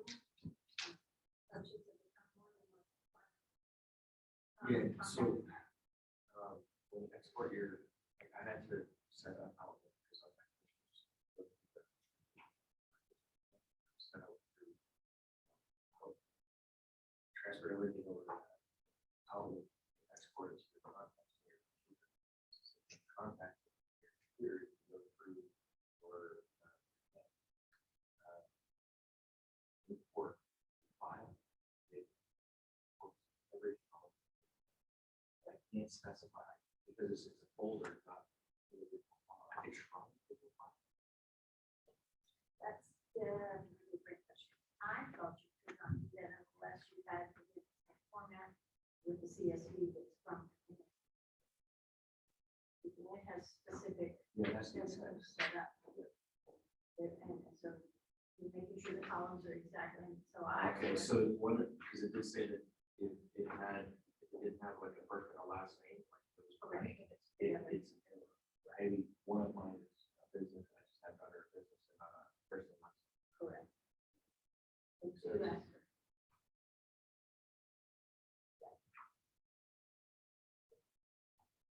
And also, if you're downloading a bunch of the ones or importing a bunch of the ones, it might take overnight. It takes a while. Okay. If they don't do it quickly.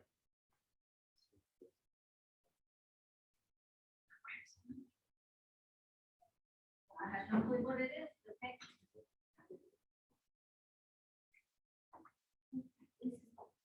We want you to do 10 contracts every day, right? If I put 400 in there, like that, I'm not doing that a day. I've got 400 in there. And I kick off, you know, sending emails to do this. But here, you can select like, send reminders and this and that. Be efficient. Doing like 300 times.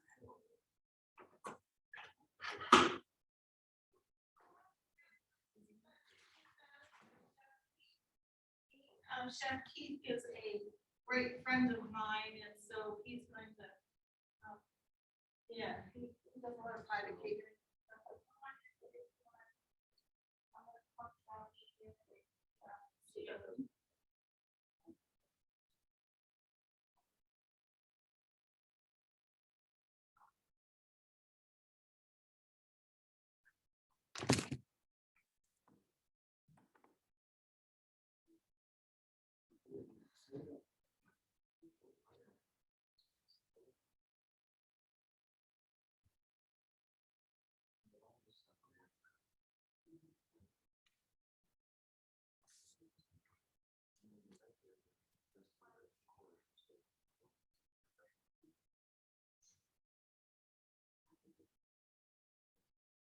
Hi. So I'm going to Zoom you in if that's okay, but we're not, you have like 10 minutes or 15 minutes to get ready. But we're at a point where we've come to a little stop because we're going to start a new contract. So I got everybody to go and grab one of your lovely lunches. And so my Zoomers will be back at 11:55. So I figured I'd cue you in around 11:55, 12 o'clock. Is that awesome? Okay, yay. Thank you so much, Amy. And thank you so much for getting Keith out here. Yeah, so give me that email that you want. I'm gonna send you the Zoom invite now. You can even hop on now and you and I could chat, but what's your email?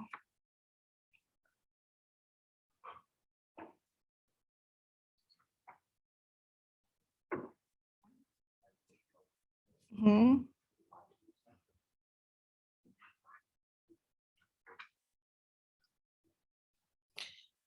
And I just really love your services and talk about your services to really help them with their business for buyers and sellers, their rekey and what you cover. Because they don't have anybody really talking about that here and who's very thorough enough. And also that you have these great classes that I'm going to get you to teach.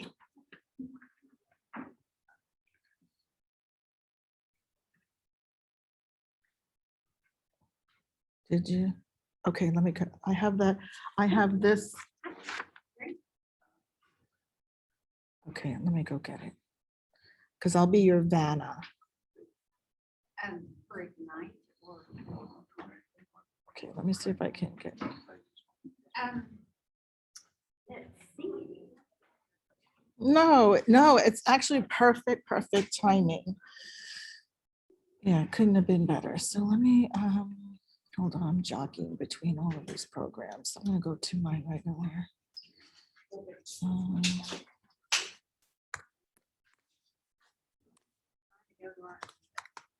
Nope. You're just gonna talk your. No, I'm trying to. Yeah, I'm gonna put you on the TVs here, so everybody, so we're doing a hybrid. So we have 7 or 8 in the actual classroom live and Zoom. So you're gonna be talking to 2 different audiences. Some are live in Zoom. Our live people, you're gonna be on 5 different screens. I know. So, hey, it's not a huge crowd, so it's a good one to get acclimated to. Okay.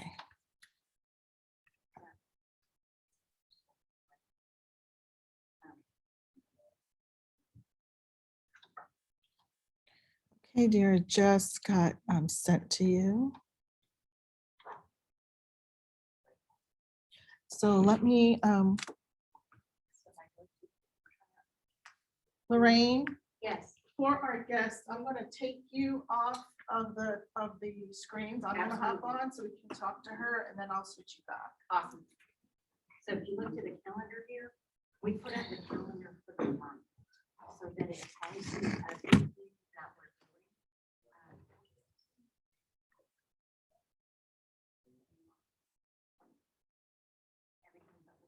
Okay, so tomorrow they're doing a class on senior leads. I'm still working on lead gen. And Brent will be doing a class on command to help you learn command. That might be something you want. That's at 2 o'clock. I'm doing the mud class, all about the mud work. A lot more sophisticated setup. That is than on a Tuesday at 1 o'clock. which I love. Tuesday, I know, it's so awesome. So, Yes. Yes, it is.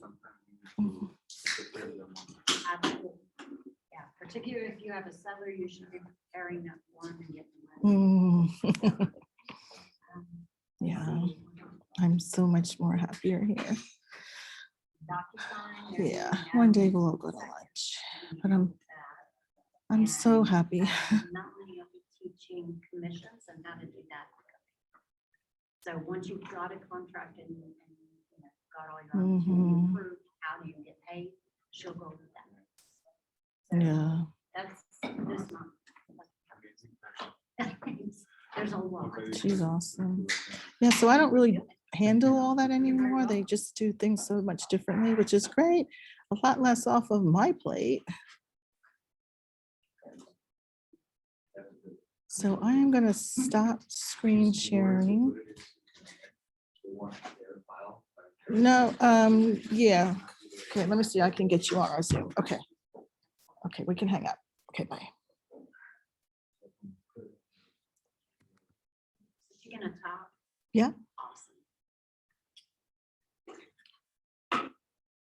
Hey, Amy, I'm gonna put you on speaker view.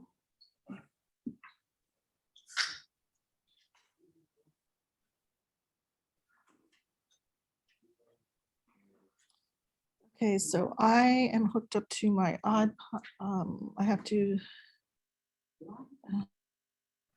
Glad you know how to do this, Karen. So.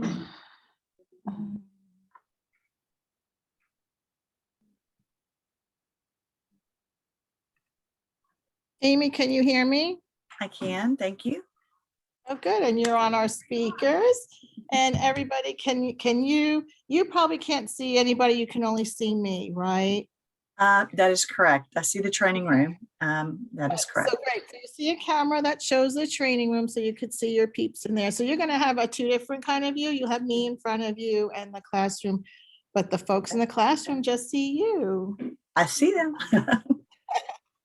Yay. So we are eating. We're still waiting for some folks to get back. I gave our Zoomers a break, so they won't be back for, well, they should be all coming in now. So let's just check. Yep.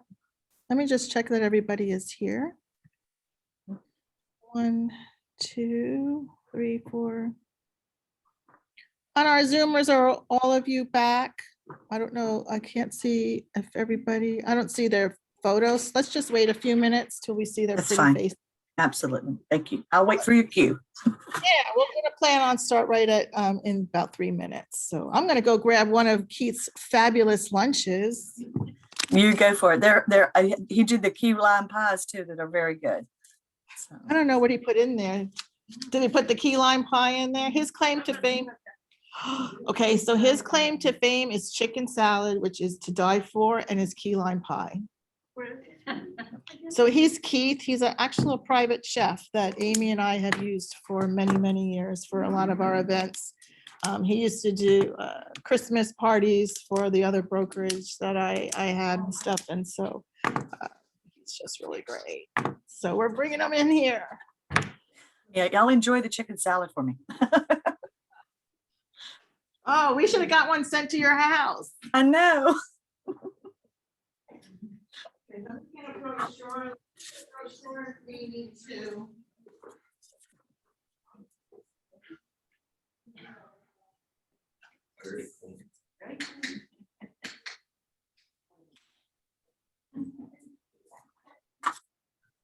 So Amy brought in some brochures and her business card. I highly recommend her. She is somebody I use for my personal business for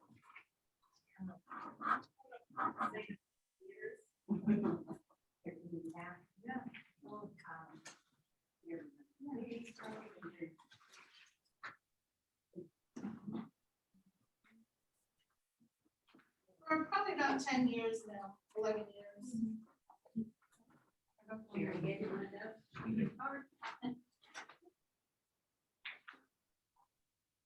Maureen, I didn't put cards down here. Okay, I will come by with that. Thank you.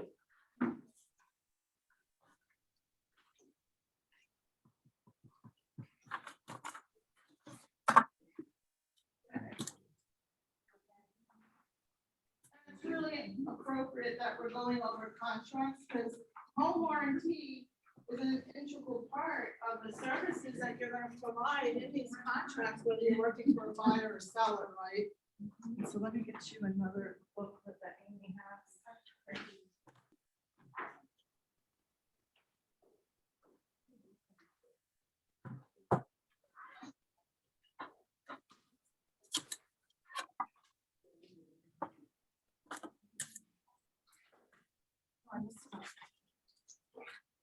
Okay, so you should have one of her cards, a pricing sheet, and one of her brochures.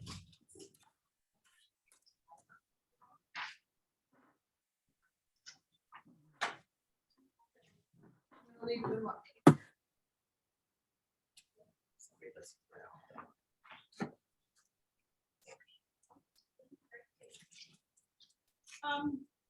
Okay, let me just check Zoomers. I'm gonna grab lunch, but Amy can get started. Absolutely. And let's see. They just need to come back.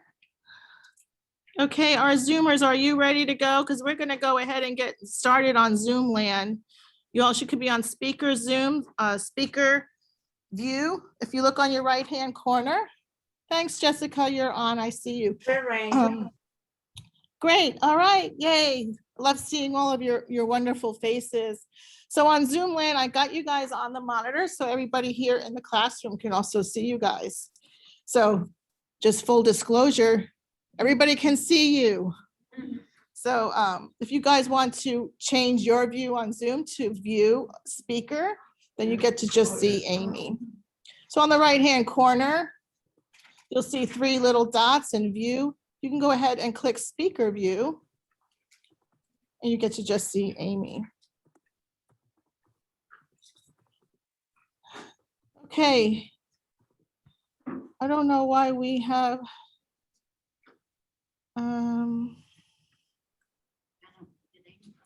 Yeah, where did Amy go? I'm here. There you are. Okay, there you go. All right. Okay, so for you guys in Zoom land, great. Thanks, Amy. Amy put up in the chat her phone number and her email for you guys to get a hold of her. We do have the brochures here in the office for those of you on Zoom. So when you come in, go ahead and grab those. So Amy, I'm going to let you take the floor. Thank you, Karen. Good afternoon, Keller Williams. I hope y'all are enjoying your lunch for those who are there. The chicken salad I haven't had in a year and a half. I have been home officing for American Home Shield through all this time. I want to take a moment to introduce myself. I am one of 7 account managers in the Houston market that help you in the real estate transaction and your clients for the American Home Shield home warranty. And I put my contact information in there just right now. For you all who are not in the office and do not have the current pricing in front of you, just send me an email and I'll send you a PDF so you can save it. Actually, everybody, you can save it to your iPhone and forward it to your clients as needed. I just want to touch a little bit about American Home Shield. We are the largest home warranty company in the nation. We're celebrating our 50th anniversary this year. We pioneered the home warranty industry, and as things changed, we make adaptations to the market. And one thing I want to introduce to you all today, our top plan called the Shield Complete now covers all of the refrigerant on an AC claim, which can save your clients hundreds of dollars when they have an AC claim. So I just wanted to let you know about that. We cover all the major mechanical systems in a home that may fail due to normal wear and tear. We have 3 different plans for the real estate transaction, and we like to think about them as they build on each other. So we'll start off with the Shield Essential plan. We price it at $450, and it does cover the major expensive items of the home, like the AC, the heater, water heater, electrical, plumbing, and ductwork. That's a great plan. And it's something for single family homes under 5,000 square feet at the $450 price point. The next plan, we add all of the appliances that include your washer, dryer, and refrigerator, and that price point is $575.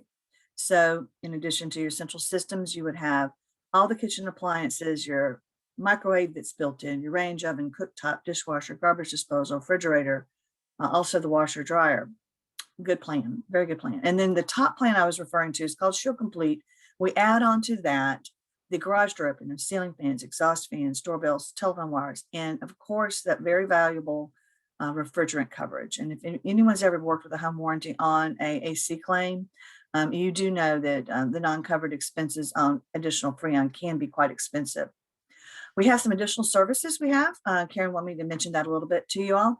All 3 plans, your clients can do rekey. It's a $75 service fee. We will add to that 6 keyholes and 4 keys on that. We also have some coverages during seasonal times. We'll do AC tune-ups in the early spring. We'll do furnace tune-ups in the early fall for your clients. Again, those are a service fee of $75. We have now coverage for electronics program. It's a $240 add-on, and it will cover all the electronics in the home, which would mean like your big screen TVs, your laptops, your tablets, your home theater systems, those types of items would be part of that coverage. So that's just something you can add on. The pricings of the shield plans that I've quoted you are what we call the real estate transaction plans. And that's important to pay attention because these plans are designed for the transaction, meaning they can invoice title directly for closing escrow. They also have a $75 service fee, which is the lowest fee we offer. And they are effective at closing for your buyers. So there's not a waiting period. So you want to make sure you give them that PDF that we're going to forward on to you later today. They can go online and get a quote, but that is not designed for the channel for real estate. And that does have a 30-day waiting period. So always refer your clients to us. And the top of the cherry is that because you're going through the real estate channel, myself and my teammates for Houston are here to help your clients through the process. If they need assistance in any way, then you connect them with us and we will help them for that process. So I wanted to point that out as well. Additionally, I think Karen's got the brochure right there. Additionally, I wanted you all to know that we have a contract that I can supplement and send to you as well. It clearly states what's covered and what's not. And one thing that sets us apart is we cover for age. We don't deny if it's too old. We cover for lack of maintenance. So if the water heater wasn't drained, we're not going to deny it. We cover if rust is the cause of the failure. We're not going to deny that. Additionally, I don't ask for any inspection reports unless I need to defend some type of a denial on a pre-existing. So those are all benefits to your clients of going with American Home Shield. Any questions that you may have or things you might want to add, Karen? The only thing I want to add is Amy is somebody you want to add to your vendor roster. She's somebody that you want to add to your list because one, she's been in the business a really long time. They have a proven track record. And she is someone that you can absolutely call when you don't have a question. Your client's asking you, you don't know. So you call Amy first. You know, if I get sellers coverage on every single listing I take. In fact, I got one coming live tomorrow. You got to help me with. And so if I'm busy, I just tell her, hey, can you just upload this and get put sellers coverage on me? Or if I got a question, hey, Amy, my client's asking about this, I call her first. So she is my resource. She is my teammate in my transaction to help me with this part of the business. So she's, and that's who you want in your corner, right? That's who you want as your teammates. Right. So, and may I add, Karen, you mentioned something very important about the transaction. In the contract, there is a place, it's section 7H, that discusses the home warranty. So it's part of that transaction. And I know that sellers market, they're not all willing to pay for a buyer's plan. And it's still something the buyer can get. They can get this real estate transaction pricing, and they have a window after close, and I can help them set that up. And we can even put the buyer on a payment plan monthly if they need, if the seller is not contributing funds. And you also mentioned seller's coverage when you're taking a listing. It's something to discuss with the seller. If he's willing to offer a buyer a plan, you can say, Mr. Seller, for an additional $75, we can go ahead and set you up now and get the coverage in place before you get a buyer and help you on cost savings when inspections come around. So that's just another opportunity that Karen was pointing out. And I am available. I can walk you through everything. And I'm here. I've got my phone ready to be of assistance to you guys. Thank you again for having me, Karen. You're welcome, Amy. Anybody have any quick questions? Any questions in our chat? Awesome. Any questions here live? All right, Amy, we're going to let you go. Get on with your day. Wonderful to see you. I Oh, do you got Jessica. Yes. Go ahead, Jessica. Hi, Jessica. Hi, how are you, Amy? Yes. So my question is, this is important for buyers and sellers, or mainly to protect us, like for the buyers? Well, it's a good question, Jessica. It's actually can protect the seller's agent yourself and the buyers after close. Because what happens when we use a warranty for the buyer at closing, you've shifted the risk from the seller and the seller's agent onto American Home Shield. And we're there to help do any of those repairs. And so you would always want to discuss that in the transaction, whatever side you are working with. If you're representing the seller and need some word tracks, call me. I'll coach you through it before you go on the listing appointment. If you're representing a buyer as well, I can help you. Your job isn't to sell it, it's just to introduce it. And then I can talk to the agents and to the sellers and the buyers directly and answer their questions. Yep, she'll sell it for you. We have a question on the floor. Yes, so for, say if I have I'm a listing agent for that person, and do we pay for the home, for the warranty, or does the buyer pay for it? Question, did you hear the question, No, Amy? ma'am.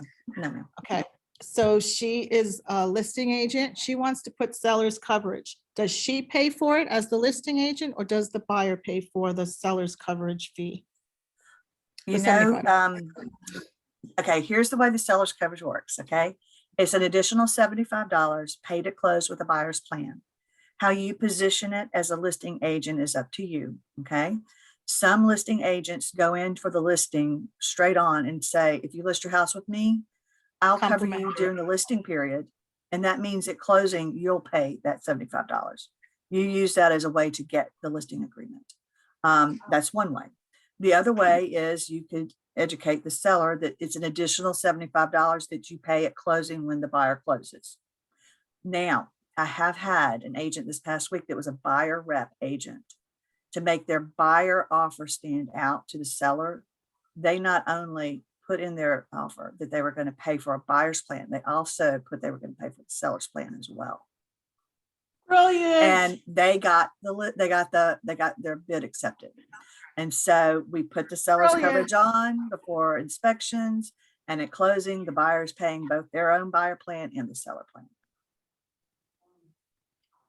Brilliant, thinking outside the box. Yeah. That's a nugget. If you take any nugget away today about helping your listings and your buyer's offers, that was one today.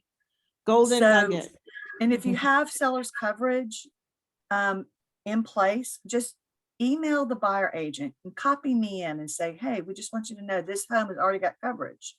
And I'm introducing you to Amy, and she'll be happy to, get with you and see about the buyer side. And then that's when I take it. She'll take it over. Okay. All right, any other questions? Awesome, well, thank you, Amy. We're gonna let you go and switch Thank back to you. contracts. Wonderful to Thank see you. Bye. See you soon. Bye-bye, Karen. Good to see you again. Okay, Zoomers stand by. We're gonna do some audio. I gotta switch over and get Lorraine back on, so just give us a second to switch that over. Lorraine, where are we going now? So I can- We are going to the new home contract incomplete first, and then complete. Very alike and very different. Mhm. Okay, you should be on, Imagine. hopefully. Okay, it worked. This TV, I think I can fix, it has to be reset. Work on that afterwards. May or may not need it. So Okay, so can let start me get on, no, I'm not gonna worry about it for this class. yeah. All right, let me, for Zoom, you guys just stand by. I gotta get you online.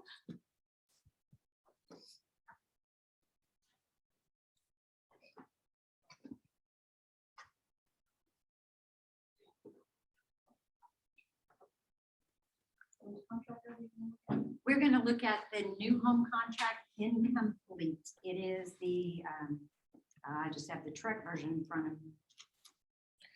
Okay, let me just verify on Zoom. Are you guys seeing the new home contract? Yes. You all can just give me a heads up if you see it. Yes, yes, we are. Yeah, the Trek version is 23-16. I don't have the TAR version loaded here. I'm sorry, TXR. Okay, can somebody unmute and just tell me if you see it, because I can't see your faces now.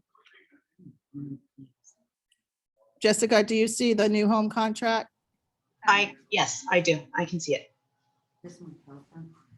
We can see it, but there is piece of dark, yeah, that. There you go. Yeah, if you can remove that, perfect. Oh, Thank you.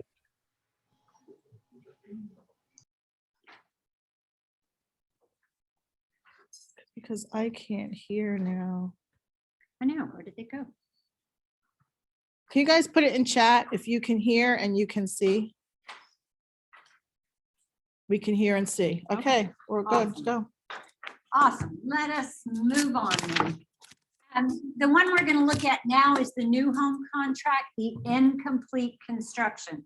I'm going to put a caveat out there before we even look at these. Most builders have their own contracts written by their own lawyers with their own provisions. So from the compliance side, when we're looking at that, and when Melanie's looking at it on the MCA side, we go through and we have to read all their little blanks. So we get used to those, but you don't always. So I recommend if they're using their own builder's contract, read it, because it's going to be different than these. So just read it. And if you work with the same builder over and over, you're going to get where you're really good at their contract. But if I'm working with Perry and I go over to Darling Homes, their contract's going to be totally different because they're all written by lawyers. And a lot of times they use their contracts national. Okay, not just in Texas. They attach addendums for the state that they're in on those contracts, but ours is specific to Texas. And the ones I see use it the most are your small builders that have 4 or 5 lots. They're going to build so many homes or so many condos or whatever. And they use the new home contracts for that, or the new condominium contracts. Okay. This one is maybe there's nothing on the land yet. Maybe they poured the foundation. Maybe we have walls. It doesn't matter. At any stage before it's completed, this would be the contract to use. Okay. And you will notice that it's very much the same as every other contract through this section. You know, these are our parties. This is our property. This is what we're buying it for. This is how much we're putting down, how much we're going to finance, our total price. But the only lease you see here is the natural resource lease. There won't be any tenant leases. There won't be any fixture leases. None of those things in the new home contract. Just the natural resource. If the seller is selling them, then that's just like on the farm and ranch and the unimproved property. Then they would have to tell you how much and whether they're doing it or not. They would have to give you a copy of the natural resource lease before we execute this contract. Okay. The earnest money, again, this paragraph is exactly the same as our new contracts. Earnest and earnest and option money are in these 2 paragraphs, A and B. So if there is going to be an option period in the new build contract, it would go on here just like it does on the 1 to 4. I find that a lot of builders don't do option periods, or they give you a standard inspection period that they call it on their contracts. So they're likely to do that on this contract if you use it. Okay. Title policy, again, usually the builder's going to tell you who the title company they're using is because they use them all the time. But again, it is negotiable. It can be the buyer's choice or the seller's choice.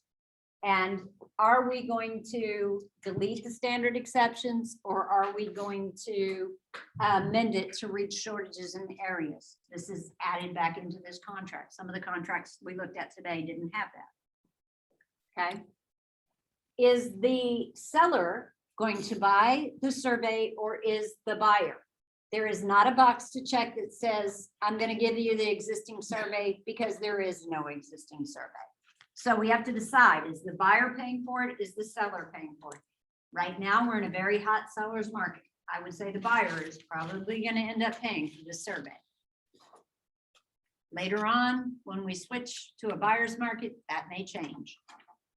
Again, we have the same paragraph for objections. All of this is standard across all these contracts we talked about today. Nothing has changed yet. But we have added back in HOA. Not on the condo anymore, we're now on the new build. And is it or is it not in an HOA? For the small builders, sometimes they're not. I know there's one that, one of our agents is working with a small builder right now. They're building about 10 different homes, but they're not in an HOA. Okay, it's in a small town. So it depends. You'll have to ask the builder whether there's going to be an HOA on that property or not. Okay, all of our title policy issues are right here. We've added back in all of them that we had before, and we've now removed that agricultural district. It's not in here on this contract. On page 4 is where we start seeing the big differences between all the other contracts and this one. Because on page 4, we're talking about the property conditions. And the first one is the same. The buyer has access at any reasonable time. All of those are the same, but we now have construction documents. The seller shall complete all improvements to the property with due diligence in according to the construction documents. And that means the plan specification, the finish out schedules, change orders, and allowances related to the plans and related to the plans and specifications. So the construction documents will also be signed with this contract. Okay, so there will be specific documents that say, here's the site plan for the home. Here's, the specifications of what we're going to use to build it. All of those things will already be there, and that has to be given to the buyer before they sign this contract, because they need to look at it. And then change orders. When you're building a home, sometimes you say, you know what? I really don't want that particular dishwasher. I want the Bosch. It's my favorite brand. I want that one. So there would be a change order to change out the standard dishwasher and put in, if you're a chef, maybe you want a Genair kitchen. All the appliances need to be Genair. So there could be a change order from the standard to that. When do those get paid for?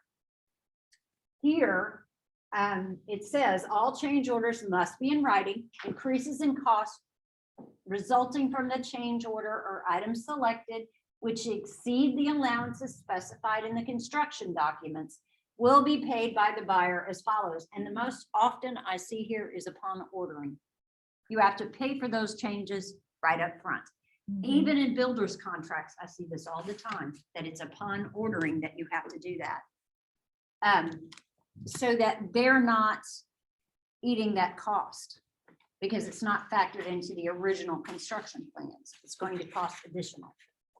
Okay, then the buyer selections. How many days does the buyer have to make those selections? And a lot of times they'll send you to a design center, or they'll send you to their particular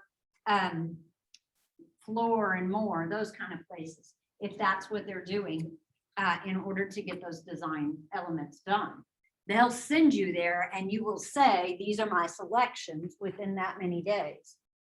And then the seller must commence construction no later than 5 days after the effective date of the contract. Why did I put such a short time in there? Because I want him to start building right away. I don't want him to put it on the back burner and 3 months later tell me, oh, I think we're ready to begin now. Okay, so we want him to start as soon as possible. And then when will they complete it? Okay, it will be completed in accordance with the construction documents and ready for occupation no later than whatever date I put there. Understand, just like in the closing date on all your other contracts, this is a target. You're not out of contract. That contract continues until it's terminated or you close and fund. So this is the target date. In construction, target dates move a lot based on supplies, based on weather, based on whether I can get this particular vendor in there at this time or not. So be very flexible and help your clients understand if they're buying a new build, you're going to need to be flexible on that date. Don't set a drop dead date. You've got to move out of your house And that's got to be done because these dates can move. Mhm. I don't ever recommend they move out of their existing home until this is completed. And they've signed and they've closed. Now you can, because I don't want to make them move 2 or 3 times. All right.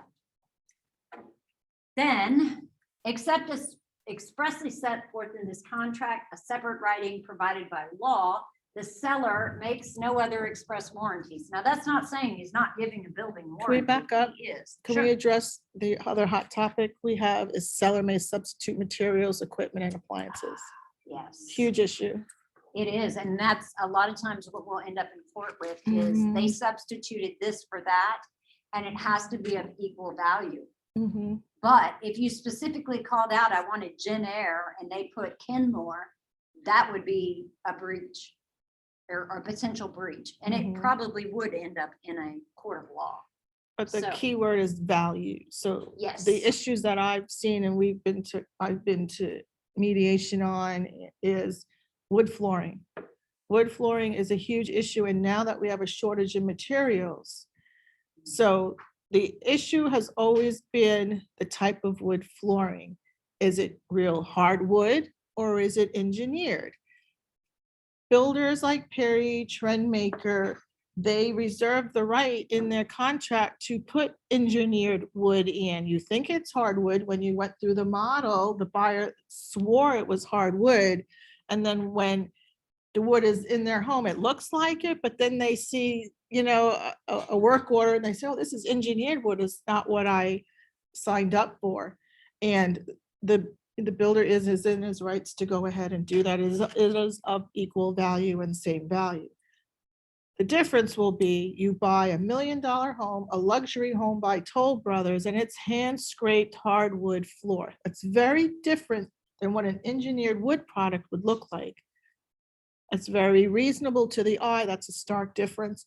That is totally something that is not right and not okay and can be mediated against. 'Cause it's And not of equal value. it's not of equal obviously, yeah. value, right? The wear and tear and maintenance and take of that and the installation of that product is very, very different. So just know that and be smart about the materials that you may or may not be aware of are going to go into that product. That's all I'm going to say. That's a good caveat. Thank you. Okay. All right, so the warranties, what it's saying here is there is going to be a builder warranty. There may be other warranties in writing, but unless you have other things in writing, there are no express warranties. Okay? And the seller will assign to the buyer all the warranties for like the washer, the dryer, the refrigerator, the stove, all of those appliance warranties, all those kind of things, the air conditioner, the water heater, everything. He will assign those warranties to the buyer at the closing. Okay. This section right here is very rare. You're going to see anything filled in here. Almost all say, as shown in the attached specifications. Mhm. It's very, very rare that I see a builder actually fill this in because they've already done their construction documents. They already have the specifications of what they want to do. So rather than fill all of these things out, they simply attach it. And that is acceptable to attach it to this contract. Okay. Question. We've had the issue that we thought we were getting a new house and doing warranties on the appliances. And then when registering, we find out that there are like almost past the warranty. The builder had them sit in the warehouse. Uh-huh. So long. And then, Yeah. And that's when a home warranty, a great home warranty, a new home product will come into play. So the question for Zoomers was, the question on the floor was that they purchased a new home. The builder's warranty was one thing, and then you had your manufacturer's warranty. Because the appliances sat in the builder's warehouse for a year, the manufacturer's warranty is now expired, or there's only a month or two left. What can you do about it? Absolutely nothing. But what you can do to protect oneself from that is then the home warranty from like an American Home Shield and those things would then kick into place. So if you don't know that, But that's, you're never gonna know if an appliance is old. It's impossible to know that as a realtor. But what you can do, if you have a client that's very particular and keeps mentioning about her appliances being warranted, you could bring that scenario up and say, well, we'll never know. But I can offer you a solution.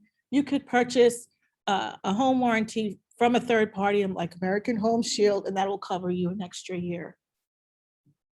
Okay, you could offer a solution. You're not gonna know all the answers, but you can offer a solution. It's not really our job to know when that product was manufactured. Yeah, So unless you're looking at the actual silver plates inside Yeah. the refrigerator and inside the dishwasher and that, you're not gonna. that's out of your area of expertise. Yeah. You can't do anything about it. Even the Exactly. consumer. And you know what? Even the builder, he's ordering these things in big bulks. Right. They don't order for one home. They order for 20. And so, And right now, understand that a lot of builders are using what's in their warehouse, no matter what. Yeah. Because the chips for cars and appliances. Yeah, it's and just computers impossible. Are in shortage right now. So they Yeah. can't get some of Mhm. these. We went to buy a new dishwasher and I was very limited in the models I could Yeah. choose because most of them were back ordered for a year and a half. They are simply out of the chips. yeah. So I actually got one of the few that was not that. Mhm. So just be aware that that's going on right now. I'm sorry. Typically the more expensive. Yeah, Yes, but I wanted it to do Yeah. certain things. yeah. But perfect fail safe is Yes. to order an extra policy on that to cover them. Absolutely, absolutely. And what she said, that was the mid-range. one. Yeah, They uh-huh. covered And they all have the one other geared lines. specifically for new construction. Mhm. Yeah, so talk with her and she can help you with Yeah. that. On new home construction, completed or incompleted, your seller's disclosure will be right here. And it will be very much like the farm and ranch one. As a matter of fact, I think it's the exact same thing, if I recall properly. It has to do with the seller doesn't know about any flooding, about any litigation or special assessments, any hazards, any dump sites, landfills, wetlands, those kind of things. There is no other seller's disclosure. A builder doesn't have to tell you because it's never been built before. So there is nothing to disclose other than what he discloses as he goes along. This is going to be exactly the same. In your incomplete, you have the paragraph for a residential service contract, even though they're getting a builder's warranty. We just showed you examples of why you might want to also get the home warranty, and this is where you would put it in. And I have seen builders pay for this. So, you know, if not, then the buyer could pay for it themselves, but you can certainly put it in here. Closing date, all of these things are all the Karen. same. I got a I question, don't think that Karen. there's any other difference than page 4 is the biggest difference in this particular contract. Oh, look, there's paragraph 24. Oh my God, we're not doing it. We're not. Okay, we're gonna go over to the completed and look at what the difference is between the incomplete and the completed. The home contract completed construction. May I ask a Okay, I got it question? up. Awesome. For your Zoomers, this is the new home contract. See underneath, completed construction. And immediately you see a difference. Are there leases, fixture leases, natural resource leases? We didn't have those in the incomplete. But because it's a completed home, those things might have happened. Mhm. There is a builder that built a whole neighborhood of brand new houses and leased them out. So when he goes to sell, he's gonna have to put these leases in here if they're still under And contract. for industry lingo and term, we call this in the industry standing inventory. Okay, go ahead. My last 2 cents. Sorry. Thank you. I appreciate that. Okay, we're gonna, the termination and the option money, I'll go to the title company. Our title policy is very much the same exclusions that you would have on a 1 to 4. Our commitment is the same. The survey actually reflects just like the 1 to 4 does now, because we've completed the home. Either there is an existing survey, the buyer will buy one, or the seller will buy one. Most builders already have the survey done. If the home is completed and the survey is done, boom, you can get that survey. So, any objections that you might have, same as with the 1 to 4, nothing different here. Is it or is it not in a home owners association, an HOA? Sorry, every now and then I have a brain. Just pause. But when we get here, we see again, Where are you? I am on page 4. Okay. On Hold on. page 4 of both the incomplete and the complete, we have that area where it says, hey, what are the specifications of this build? And of course, because the builder has already done it, he already has construction documents, most likely he will attach that document to this, so he doesn't have to fill that out. If you ever work with a builder who has not given those documents, you could say to him, I need you to fill this out. Tell me what this is. And they can do that. Okay. So they can tell you what those things are. But like I said, most builders will just attach the document. Okay.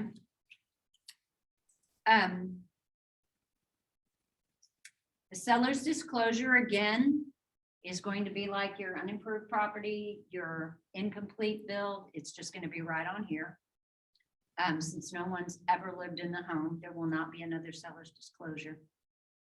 All of these are the same. Special provisions should be NA. Hint, hint. Paragraph 21. And any addendum we need to add. So this is very much like your 1 to 4, and there aren't very many differences. The biggest thing on the incomplete and the complete is to look at page 4 and see if there's something you need to add or if the builder needs to give you that document. Before you execute either one of these contracts with one of the builders, particularly the smaller builders, simply say to them, can you give me the specifications? I'll attach them to the contract. That way your buyer can look at them before you even write the contract. And you already have them and you can attach it and send it to them when you make the offer. Okay. Any questions? I got a about any of question. our contracts? Hold How on, let me about check chat? chat. I got a question. Any questions for you guys in Zoom land? Yes, I got a question about the survey. Do they have to attach to the survey? Just type the- it in the chat. For some reason, I can't hear you all. Let's see. Oh, I'm sorry. I think my machine is still on the speakers in there, Okay. so just type it in chat. I'm sorry. I don't want to, Yeah, I want to answer their questions, but unable to hear. let's see.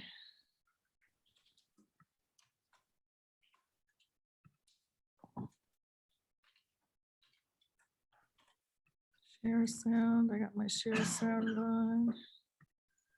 Okay, do you have to attach the survey, the T47 affidavit?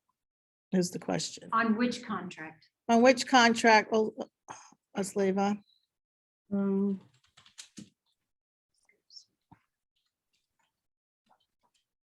Because on the completed, you do. On the completed, yes. The answer is yes. Do you need to attach the T47 with the survey? And the answer is yes. If you're providing an existing survey, no matter what contract we're talking about, it has to have a T47. Usually it's provided by the builder. Yeah. Just remember, I mean, just rule of thumb, those two are like Siamese twins. They go together. They can't be separated. They're one and the same. Can't have one without the other. Right. Working with a new construction, and then you say that they have their own contract and stuff. Is there a way that we can get a copy of that, even if you don't have a? You can build a relationship with the builders and they'll give you a copy. Mhm, Yes, mhm. yeah, I've read lots of them. You know, like, instead of like stumbling, you know, you want to, if you really want to work with, you know, a specific builder, Mhm. you want to know, whatever. Whatever's in their contract, Yeah, exactly. you can explain it to your client better. Mhm. I agree. I agree. You can go and meet with each one of these builders, start building a relationship with them. Look at their homes, decide, I really like the way these are. I think my clients would like that, and then go ask them, can I just see a copy of your contract? I want to understand it so I can help my buyers understand this is a good buy for them. And then we have a question in chat. Do we need to suggest an inspection on completed new construction? I am so glad you asked. Great question. Absolutely. Yes. Absolutely. Yes. Just at the end, do it at the beginning, do it at the middle, do it at the end, do it- When you have an inspection on an existing home, there's usually one inspection, 3 to 4 hours long. But when you have new construction, the inspector will go out at the very beginning when they do the foundation, and he will look at that. And then he will come out when it's framed, and then he will come out when it's finished. So he has 3 different stages of his inspection because he's looking to make sure that they are meeting today's standard. Yes, everything. So is So- there like a package for that they provide? I mean, not they, but the inspector. This is where I say, talking to your inspectors and building relationships is important. Because some inspectors don't do new home. Some do new construction. So Correct. talk to your inspectors, ask them, do you do new homes? I actually have a cousin who's married to an inspector. He used to be a home builder. So I know he does brand new homes, and anything in between, doesn't matter to him. But he has the background to do it. So if they come from the build industry, they probably have the background to do new build inspections. Okay. So ask what they specialize in. Some people will specialize in historic homes. If you're down in the Heights, you need an inspector that can inspect a home that was built in Mhm. 1910. Yeah, Yes, Galveston, absolutely. yeah. Anything in a historic district, you want somebody who specializes in the older homes and understands how they were built and how they've been remodeled over the years. Mhm. Okay. There's a company, Bryan Inspections, and they actually train inspectors. They have a training facility. They have engineers. A lot of their inspectors are also certified engineers. And so that's a company that, yeah, they're not the cheapest, but they're not the most expensive, but they are experts. And depending on the home that you ask them to go, they pick and choose the right inspector that's going to be appropriate for that area and geographic location and that type of home. So it's really important that you just don't use any old cheap Joe Schmo that just got his inspectors. Really have a nice roster in your vendor list of really good, experienced, qualified people. They make your job easier and they make you shine. Remember, you're in this business to get repeat referral business. So you want to use the best of the best. And think about it. That's not always the cheapest guy. If you're here in Katy, that's one thing. You may have a group of inspectors you use here. But if you go to Kingwood, you may want somebody. Yes, who's more familiar with absolutely, for that area. geographic area. Kingwood floods all the time. Yes. They've got unique issues. They have different soils than us. Mhm. So it's just, it's different. So build relationships with those vendors so that you Mhm. have people in different areas or who Yeah. specialize in different things. Homes on pier and beam are gonna require a different special eye than somebody on slab. Something on stilts is gonna require a different eyeball than somebody looking at a slab home, so just pick the right person for the right job. That leads to the other thing. Be the right person for the job. If you're gonna go work in Galveston, then you need to know the rules and regulations down there. You need to know Mhm. about windstorm insurance. You need to know about flooding. You need to Mhm. know about the addendum for properties seaward. You need Mhm. to know all those things. And if you don't, you need to shadow somebody Mhm. down there who does. Before you start working down there, be the expert in the Mhm. area you're going to show. Don't just, hey, you want to go see a property in Beaumont? Let's go. Mhm. If you've never been to Beaumont before, you don't know what the special issues are there. Mhm. So you need to be a geographic expert if you're going to work outside of your normal range. Okay. And there are ways to get that. One, we require that you actually join the MLS association for that area. So if you're working in Austin, and we have an agent that works in Canyon Lakes and Austin all the time, but he is a member of the Austin Association of Realtors as well. Because he does work there. How do you do a CMA if you don't have access to the Mhm. information? How do you look for properties that are available if you don't have access to Mhm. the information? So he is an expert there. He has a home there and he has a home here. So he works both areas. But you don't necessarily have to have a home there. Mhm. You just have to be an expert in that area. You have to understand their laws, their regulations, their land use Mhm. rules, those kind of things in the county that you're in, and join the association in that area so that you have access to the information you need to do the job right. So, who's this? Who's this guy? Rick Dittamore. Yeah. Have a- Client that wants to put the cost of my property. You can always refer to him if you don't want to go to Austin and show Mhm. property. Mhm. So yeah, Rick Dittamore does a lot out in that area. Mhm. Dittamore, Dittamore. Dittemore. Pier and beam construction, install, and costs in Galveston Island is way different than pier and beam installation and costs in the inner loop. Mhm. There's just different requirements of drilling down and how, how those things have to be supported. So it's not the same thing. And so you really need to make sure there's a lot of little different nuances when you're selling in different geographic areas that you really need to make sure you know what you're talking about. Yeah, if you're in Galveston, you're on shifting sand. But if you come up to Bay City, you're now on a clay in a swamp. So you kind of need to know those things. You know, Houston actually was built on a swamp. You were talking about land use earlier and it made me think of that. Swampland. It actually is built on a swamp and they dredged the intercoastal and they dumped dirt and built it up way back when the Harris brothers created what was known as Harrisburg and is now known as Houston. And Austin's on caliche and limestone, Yes. rock. Rock. Try to put an in-ground pool in Austin, you're gonna be blasting it, so. And Anyway, so starting we at digress. LaGrange. I know, you right? Blast out in LaGrange, that's where the limestone starts, and it Yeah. goes all the way through the hill country. But if you get far enough out, Mhm. well, now you're in the desert, because that's what happens in West Texas.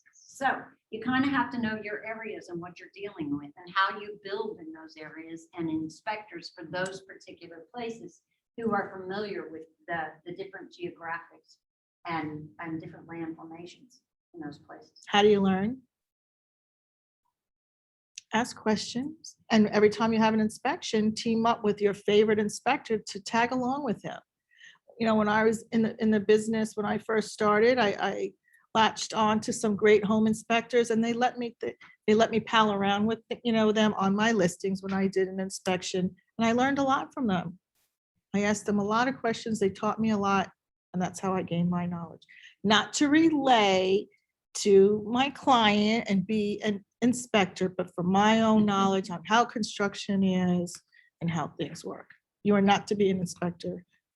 Yeah, I'm not asking you to be an inspector. But I'm You just gotta saying, take for all your, the trek as courses you if learn, Want to do that, but to learn. shadowing an inspector is not a Yeah. bad idea. Oh, Or attending any classes that an inspector does, absolutely take those classes. Another good helps you thing learn is, about certain the things. Texas Association of Realtors has some extended education. Go on there. They have a class about how homes are built. Yeah, Learn perfect. about that. Yeah, that all helps Because you in your this job. is the product that you sell. Mhm. And the more you know about how a home is put together, Yeah, the absolutely. better you're able to explain that to your client. Because some people out there have no clue how a home is built, none. Me, I've actually ripped out walls and knocked down Yeah. walls and learned all about structure, That's helpful. but not everybody has. So go educate yourself so that you can sell your product better. Okay, we got 10 minutes left, so do we have another one to get through or? We are done. Wow, Early. holy So- cow.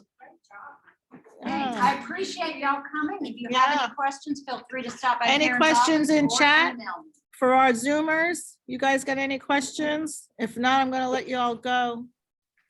Let me, I'm gonna stop my share. I'm sorry for the audio, but I think my computer is still stuck on our home speakers here. But I loved seeing all of you guys, Clara, Graciela, Asleva, So it's so Yes. nice to see all you guys. Did you learn a lot? Good. Thank you. Awesome. Thank you. Great, Thank All you. guys. right. Thank you for coming. Bye. Bye-bye. Sure. Okay, so remember this town